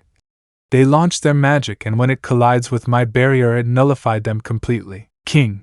Don't be proud of blocking simple pawns. Now the fastest knights I have come. They were 2 boys with lances. From the way they looked, they specialized in blinding attacks even though they didn't have much physical attack. One had black hair and the other had purple hair. They were twin brothers Oregon, that's the impression they gave me.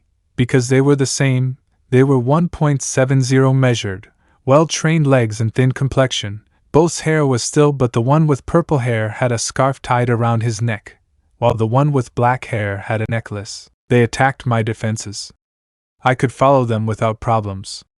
They made infinite attacks, but none of them had any effect. They were all nullified. In addition, with each collision, the vibrations that the spear made accumulated in their arms. King, Knight's Rest, I don't know what kind of magic you're using, but now you've made me angry. Let's see if your barrier can with this. Rooks and bishops attack. The two towers were both men. One had brown hair, he didn't have a shirt, but he had a belt with a large villa. On his fists he had steel arms with spikes to hit, and white pants, while the other was bald and had a belt on his chest with boxing-style gloves but made of metal and with spikes, and he had boxer shorts. While one bishop was a man with one normal eye, but the other seemed to have it sealed with a patch. He had a magic robe, but it had golden touches. While the other was a woman with large breasts, she wore a wizard hat, had her eyes closed, a black two-piece outfit, a black skirt and a black t-shirt up to her navel. While they approached me, they seemed to be giving magic boost to their team of towers. Their fists started to shine and then started to burn with fire. King, now rooks attack from above and bishops attack from the underground because that barrier is not perfect. While the towers hit my barrier, they began to gather magic and cast a spell underground. But to their misfortune, my barrier is perfect. When it hit the part of the barrier below, it broke the entire floor that was around me. The king in panic ordered the retreat. He was getting into pressure because nothing he did seemed to even work. He felt furious and angry. He did not want to lose, but from the moment I entered this arena, victory was decided. Issei, King, I have a personal request to ask you. King, what do you want now, coward? You hide under your dome without fighting. That's how you think you'll win. Issei, what I wanted to tell you is that I unleash my dome and I want you to attack me with your best blow. King, what are you talking about, damn you? Issei, I just think it would be boring to end this fight without you having the opportunity to attack, so I decided my dome and took the pose of my master Ainz, leaving myself exposed and raising my arms and said, throw everything you have at me and then fall into despair. King, okay, you asked for it. Give me the forbidden item. They all gathered together and began to join pieces together. Apparently they were illegal, but out of nowhere a spear was created. The king held it and said, now give me your strength. Everyone's strength began to gather around that spear. Everyone seemed to suffer, but that damned king didn't care. The spear began to change color. At first it was white, now it shone gold. King, repent for challenging a king. Plevello, suffer with your death. Now you will know what a true king is. Issei, do you think you're a king? I have known the true greatness of a king, and that's why one day I will be his successor, not to dominate everything, but to create peace. Silly king. Well, that king must be a damn useless guy, to think that this rotten world can ever have peace. Now you will receive the attack of a real king. When saying that, a feeling filled my heart. It was anger. After all, Ainz opened the doors to Nazarick, gave me a home, gave me a destiny, and gave me a family. Anyone who makes fun of him will suffer the wrath of the dragon. I activated my other arm. It changed to white due to divide evading. Now I can use this power to a certain extent. I activated it and started to divide the power of the spear until it collides with my chest and became simple dust. Everyone was in shock. A terrifying feeling of fear began to run through the king's head. The object in which he believed so much had turned to powder. But well, it's time to end this. Issei, that's all you got? Well then it's time to finish. King, what the hell did you do? I can't believe that power you have. This was a prohibited object. Issei, that's nothing. It was something so weak that I could handle it without problems. King, you are a lie. You were supposed to lose, and that would be my promotion to king. A king was supposed to always win, so why am I losing? Issei, it's because you don't have any quality of a king. You are a failure. I, who have known the greatness of a king, am proud to be the successor to greatness. King, okay, this is over. I give up. Issei, I think that's not going to be possible. You attack me, so my duty is to attack you back, and I won't let you go until you have felt despair. King, I said I give up. Why don't I disappear from this place? Issei, it is because I blocked every exit from this place, until you have fallen in battle. At that moment the king felt true terror. King, it's time for the Ape Dragon plan. Out of nowhere the pawns took off their hoods. They were all women with large breasts, and what they did in a moment of desperation, they began to take off everything to leave their breasts exposed, trying to make an offering to the Issei dragon. King, what do you think? Let us go and I'll give you all of them so you can do whatever you want. Issei, that would have worked very well with the Issei dragon, but to your misfortune I am the dragon's slayer. Now behold my power. An enormous energy was created out of nothing. Everyone was in shock. King, how could you concentrate all that magic so fast? Issei, this is a tiny magic. I could actually use more, but if I do, I could destroy the entire arena where they're watching us. This enormous energy accumulated in a small sphere which is in the jewel of my left arm, beginning to break the floor and generating crimson rays. I was ready to launch my level 6 magic Dragon Devastation. This magic consisted of gathering my power in my fist and crashing it with the floor, generating a shock wave attack that spread with devastating power. King, please let me win. I'll give you everything I have, but let me win this time. Issei, you hurt my friends and that's something I can't forgive. King, they are not your friends, and you can't prove that I harmed them. Heizei, of course they are my friends and their hope Indiana me will give me strength. King, please don't do it. He said that when he seed the enormous power that my fist had. Issei, I'll tell you what my master once told me, in this place death is mercy. I said it raising my fist. King, please, he said that while he was crunchy with his head on the floor. Issei, I slammed my fist against the floor and shouted the name of my Dragon Devastation technique. A wave of pure power began to destroy everything in its path. The power was so much that the entire dimension where we were began to collapse. But something funny happened. My power began to sprout from the dome in which others could see us. My attack was not at 100% power. It was at 40% and still created all this destruction. The glass dome broke, firing my power towards the sky, breaking the roof of the dome. I barely managed to get out of the dement. I screamed. Issei, Albedo, my power to get out of control, stop it. Albedo, as captain orders. He said it reluctantly and took his axe, but she didn't realize until he touched it that he had passed part of the boosted gear skill to his axe. When he touched it her body shook and I thought I saw her exhaling white breath while an orgasmic type moan came out of her. It seemed that she was going to get on her knees, but out of nowhere she moved quickly towards the attack. But she received him head on, seemed to want to see the level he had. But why?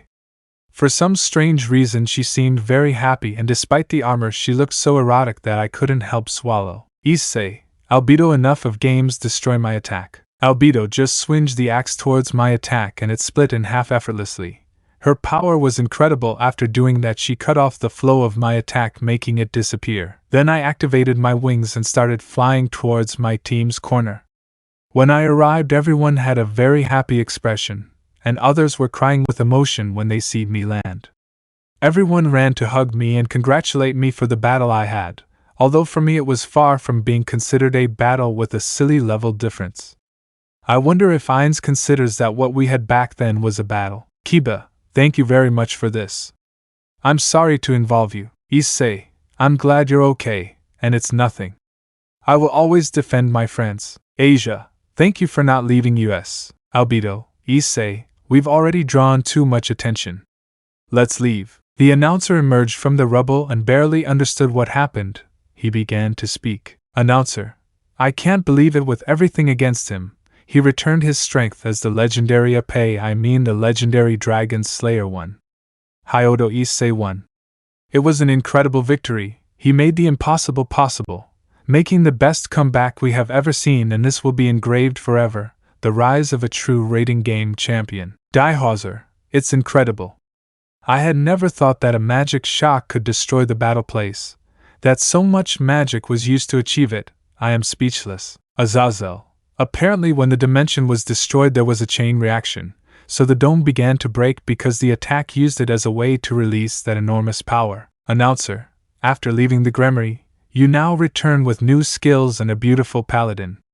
I'm looking forward to seeing her up close. Issei, I think you're right, she's beautiful and has big breasts. What more can I ask for? I thought I had said that in my mind, but I practically yelled it, making all the girls on the team and Albedo blush wildly. Out of nowhere 3 people in black armor arrived. Hey, you're under arrest. We'll take you to the 3 faction leaders to see what we'll do with you. Issei, I'm not going anywhere, and who are you to begin with? Radamantes, I am a judge of hell. My name is Radamantes of Wyvern. I am Icos of Garuda, and I am Minas de Griffo. Now you will come with us even if we have to use force. He said this while pointing a black sword at me. At that moment I told my friends to get away. Issei, and if I say no, Minas, we will finish you. After saying that, Albedo appeared in front of me, but they did not lower their guard. But the moment they wanted to advance, Radamantes' it braked into pieces, and the armor they had began to break into pieces. They did not understand what had happened, but Albedo, before standing in front of me, attacked with his axe in a second, destroying all their weapons and armor as if they were nothing. Issei, well, it's time to go. Icos, you won't be able to. Currently there is a barrier in this arena which prevents anyone who doesn't have the same power as the current Demon King from getting out. Issei, he raises his middle finger and tells them what this is. I activated teleportation and left. 1900 hours qua skyscrapers. After we arrived at a skyscraper, by the way, we were still in my hometown to go unnoticed, I told Albido that we would get rid of those clothes. As he always wears his white suit, I assumed he could take off his armor and put it on. But to my surprise, he wasn't wearing anything underneath. Issei, you're not wearing anything else but that armor. Albido, since we were on a mission, I didn't think clothes would be necessary. Issei, okay, we'll go buy something. Suddenly I looked down and found a shopping center. I decided to go buy some clothes. I only had 3 Nazarick gold ships. Then Albedo told me. Albedo, do you know what this is for? He handed me a bag containing a check for 50,000 yen. Issei, Albedo, where did you get this money? Albedo, do you remember when you left me alone? Many people took me to a high area where they gave me a ribbon and it took out for some reason. Issei, what did the bar say? Albedo, I had a first place sign. I guessed it was because I'm number 1 in Nazarick. Now I understand. Apparently she won a cosplay contest while I was having some business with Valley. If you want to know completely what happened, leave it in the comments if you want to know, because what happened was a reunion fight. But well, it seems we had money, so I decided to go down and to the mall. I entered the place with Albedo, but since she didn't know her measurements, it was a bit difficult to find clothes that fit her. So I asked an employee for help. But I think she went into a depression because Albedo's breasts were so big and pretty, and she was bored. You could feel the sadness in her eyes every time she had to look for a larger size for Albedo. I bought a red t-shirt that had the word hero in black letters and some white pants. Then I went to the women's lingerie and took a set of underwear. I took red underwear and took it to Albedo. I gave it to him, and out of nowhere the curtain opened and I saw Albedo with the red underwear. He looked so hexy that I couldn't help wanting a blood transfusion after the bleeding I gave. Then the employee arrived with clothes in Albedo's size, but seeing my reaction she asked me to please wait at the entrance of the store. I was there for 10 minutes, until Albedo arrived with a black t-shirt that reached her navel, leaving it uncovered, and a white skirt contrasting with her beautiful white skin. She was about to bleed again. She looked so beautiful that I could see her forever without any problems. I paid for the dress and we decided to go to dinner. 2000 hours restaurant. We decided to go to a family restaurant. I ordered a burger for Albedo and I ordered the same one. We were starting to eat when I noticed that Albedo finished the burger after having just taken one bite. He loved the flavor so much that he finished it too fast. He kept ordering burgers until he could satisfy his hunger. Albedo, Issei let us rule this land and claim this place for Nazarick. Issei, you know that Ains did not give us that authority.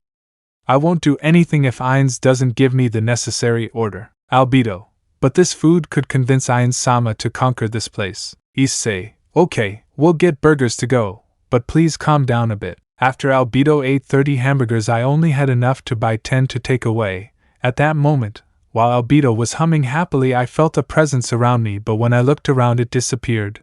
Maybe it was my imagination. Then we decided to go to the park where the gap was and I sat down on a bench with Albedo. She looked very happy. Usually she is serious, but now I saw her with such a cute smile. Then I remembered that near this park they before sold some very popular ice creams, so I decided to leave Albedo alone for a while. Rias' perspective. I was in the darkness, looking towards a restaurant. I felt tired, and after having to fight against those who I consider my family and my friends, just because they can't understand the love that I'm feeling, Why that need to get in my way if the love of my life has just returned?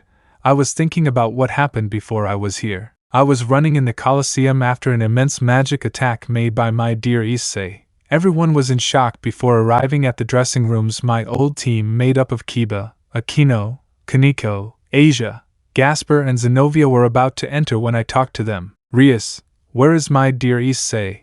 I know he has to be with you. Kiba, I'm sorry but we don't know where he is. Akeno, and if we knew, we would never tell you. Kaneko, you only caused him trouble. Asia, so please stay away from him. After they said that, I started to feel furious at them. They wanted me away from my beloved Issei because they were jealous of our love. They wanted our love to die. But they didn't know that this love gave me the strength to do anything for Issei. Rias, tell me where it is. Gasper, we already told you we don't know. Rias, you just don't want our love to be a reality. So if that's what it is, I'll force the information out of you. Kiba, we don't care about your threats. You wouldn't be foolish enough to challenge the six of us, would you? Rias, test me. I'll destroy you if necessary for that information. I just have another question. Kiba, which is it? Rias, who is the beautiful paladin who accompanies him? Kiba, who knows, maybe his wife. After hearing that, my conscience was balanced. I didn't want to believe those words, so I screamed inside myself and lost control. I felt like I was using more and more magic power to open them and I couldn't see what was happening. It was as if my soul was separated and I only saw darkness. Then I began to distinguish what was happening. Kaneko was embedded in the wall with her uniform stained with blood. Gasper had his head embedded in the wall. Then I looked at Zenobia, who was impaled in the wall with her own sword. And Kiba was on the floor with his legs broken and with two of his swords encased in his hands and another in his stomach. And Asia was healing him desperately while he had blood in his mouth and his head was dripping blood while he cried. And when I saw my arms, I saw Akeno trying to get rid of my arms. They squeezed her, trying to kill her. Rias, I told them not to mess with my love. Akeno, you call him love? It's just an excuse to be the crazy bitch you are. He already found someone better. When she said that, I started to press her neck more. She wrinkled, but I couldn't do any more. Then I looked to where Asia was. Rias, tell me where it is. Asia, please Rias One-sama, don't hurt her please, I swear I don't know. Rias, it's a shame, and I started to press his neck more. It even crackled and he started to blood from his mouth. At that moment Asia panicked and just said, Asia, I'm sure they're in the city. You can look for him there now. Please stop hurting him. Rias, okay. When I said that, I pierced his side with my nails, leaving a wound that bleeded. Then I approached Asia and said, Rias, you could have told me that and your friends would still be fine. But you decided to hide it, so that's your fault. When I said that, I slapped him, staining his forehead with Akeno's blood. Remembering those moments, my eyes lost all their brightness. Then I looked towards a restaurant in which my beloved Issei was coming out with a big smile. He looked so beautiful. My eyes began to shine. Then I realized who he was smiling at. A girl with white skin and a black blouse and a white skirt. When I see her smile at him, I got so furious. I didn't want Issei to smile at someone else. But then I noticed that Issei was starting to turn around, so I started to move through the buildings. I followed them to the park in which I saved him from his girlfriend at that moment. Now I decided to watch carefully. They sat on a bench and the opportunity to attack her would arrive as if destiny had served it to me on a silver platter. Issei had to leave for a moment, and I took advantage of that moment to come out of my hiding place. I walked towards her with a huge smile on my face because I would finally end the one who took Issei away from my side. Now I am very happy because with your death the love I feel for him can come true. Albedo perspective. I was sitting on a bench. These clothes did not make me uncomfortable. I felt freer. Unfortunately, the dresses are more to my taste. But while I was thinking why I said those things while he was facing me in that arena, in the middle of Issei's battle in the raiding game, 5 minutes had already passed in the scene. They seemed very worried about Issei. In reality, because of how they acted, they felt bad for leaving him burdened again. They had made an effort to be the ones who would help him, and in the end they ended up being helped by the one they wanted to protect. How absurd. It seems the king of the other team is using some strange things. Kiba, it can't be, that is an illegal object. If that attacks Issei, he will be seriously injured. Asia, we have to do something. Zenobia, we will break into the battle if necessary. Akeno, But if we do it we will be disqualified. Kaneko, Akeno is right. If we do that, Issei-senpai's efforts will be in vain. Gasper, I don't care about that. I'll go help him. Albido, in the state they are in, they would only be in the way. I said that when I saw the dome where Issei was fighting. Kiba, we will not get in his way.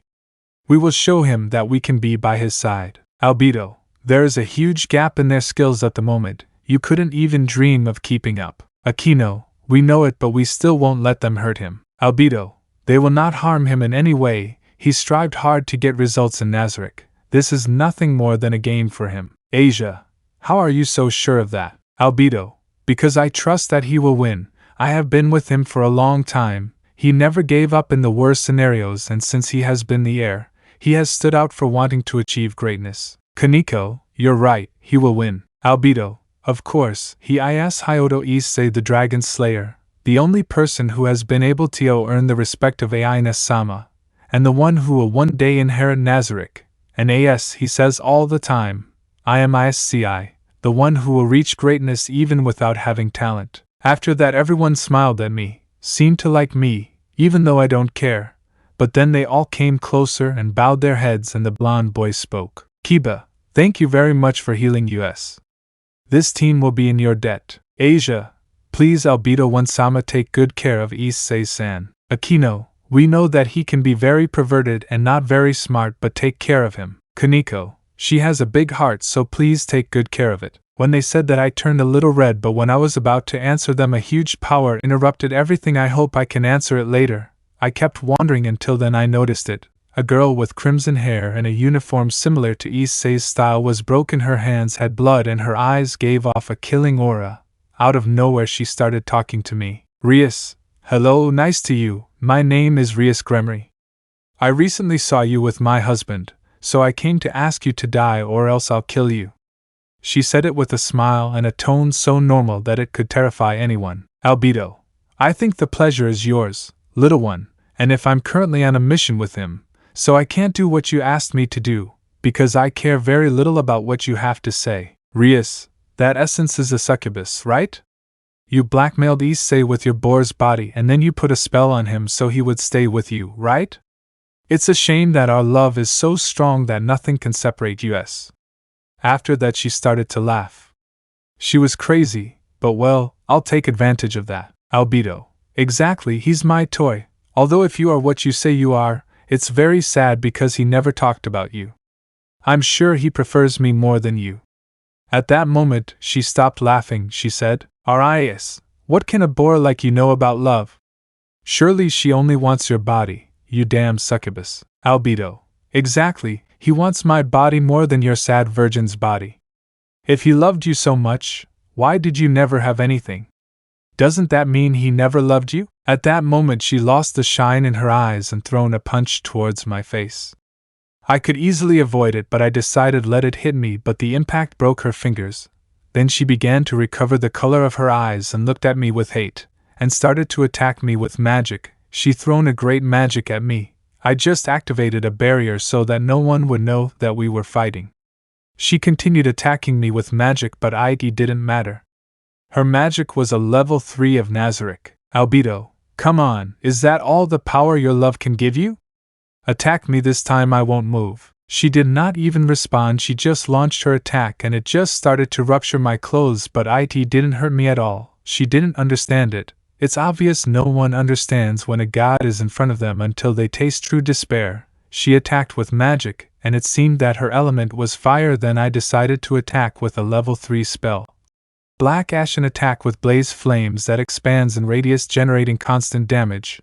The little girl started to catch fire, she burnt. While she ran around, the ash continued to make her burn. It was so beautiful to see how little by little she gave up for that love that's said to have. Albido, is that all the love you said you had? Your love was never there because it is a mutual feeling. That proves that he never loved you. Then I saw her skin looked almost black. She stretched out her fist and broke a strange bottle of this callous drops which healed her not instantly, but she was recovering. I don't know if it was a spell or an object.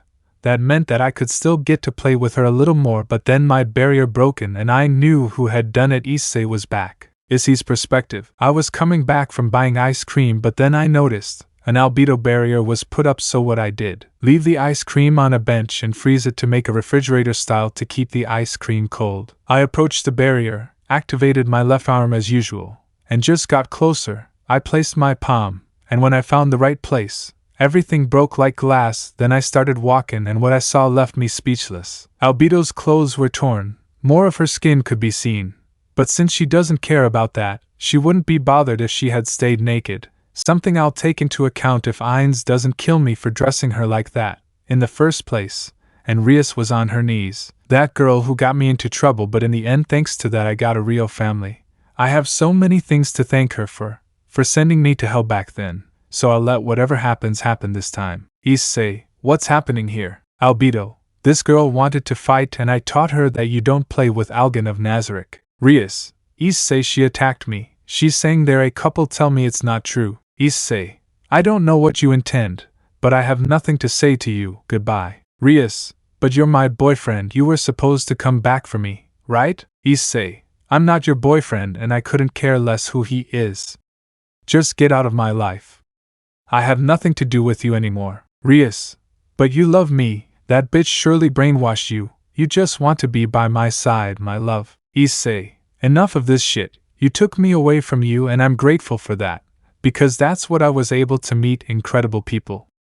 Now I know that I don't need you anymore. Rias, just one kiss, I know that will make you love me again, please. Issei, all right, come. She came crying with joy, but since she was very close I activated a level 1 spell, Sleep.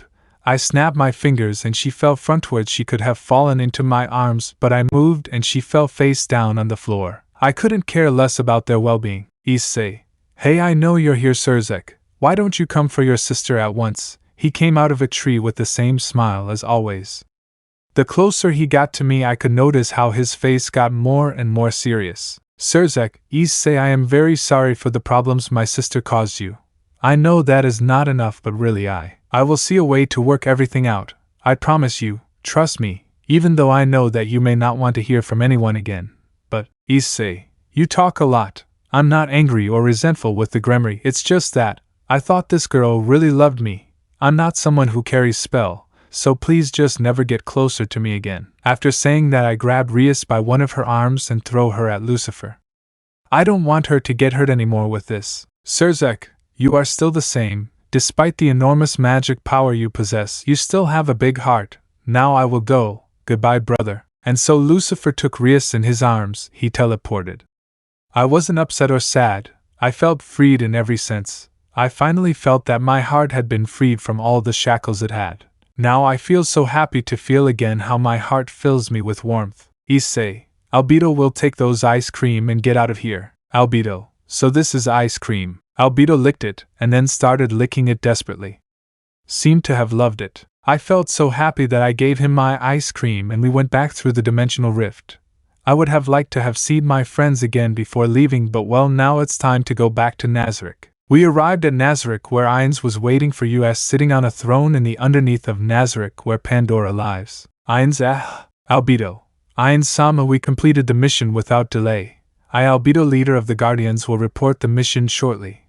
While saying that, she stared before Ainz. Issei, Ainz Sama, it is a pleasure to see you again. The mission continued without delay. I am very happy now, so I hope I can continue to be of help as your successor. Saying that also makes me uneasy. Ainz had his hand on his head and just said, Ainz, those clothes are not admitted in Nazarick. He snapped his fingers and Albedo's clothes appeared in his hand, while Albedo with Ainz magic put on her usual dress. That ability is very useful. I want to learn it. Now I will wait for the report. Meanwhile, Issei, go to your room and Albedo, give me the report in the throne room. I will wait for you. After that, Ainz teleported.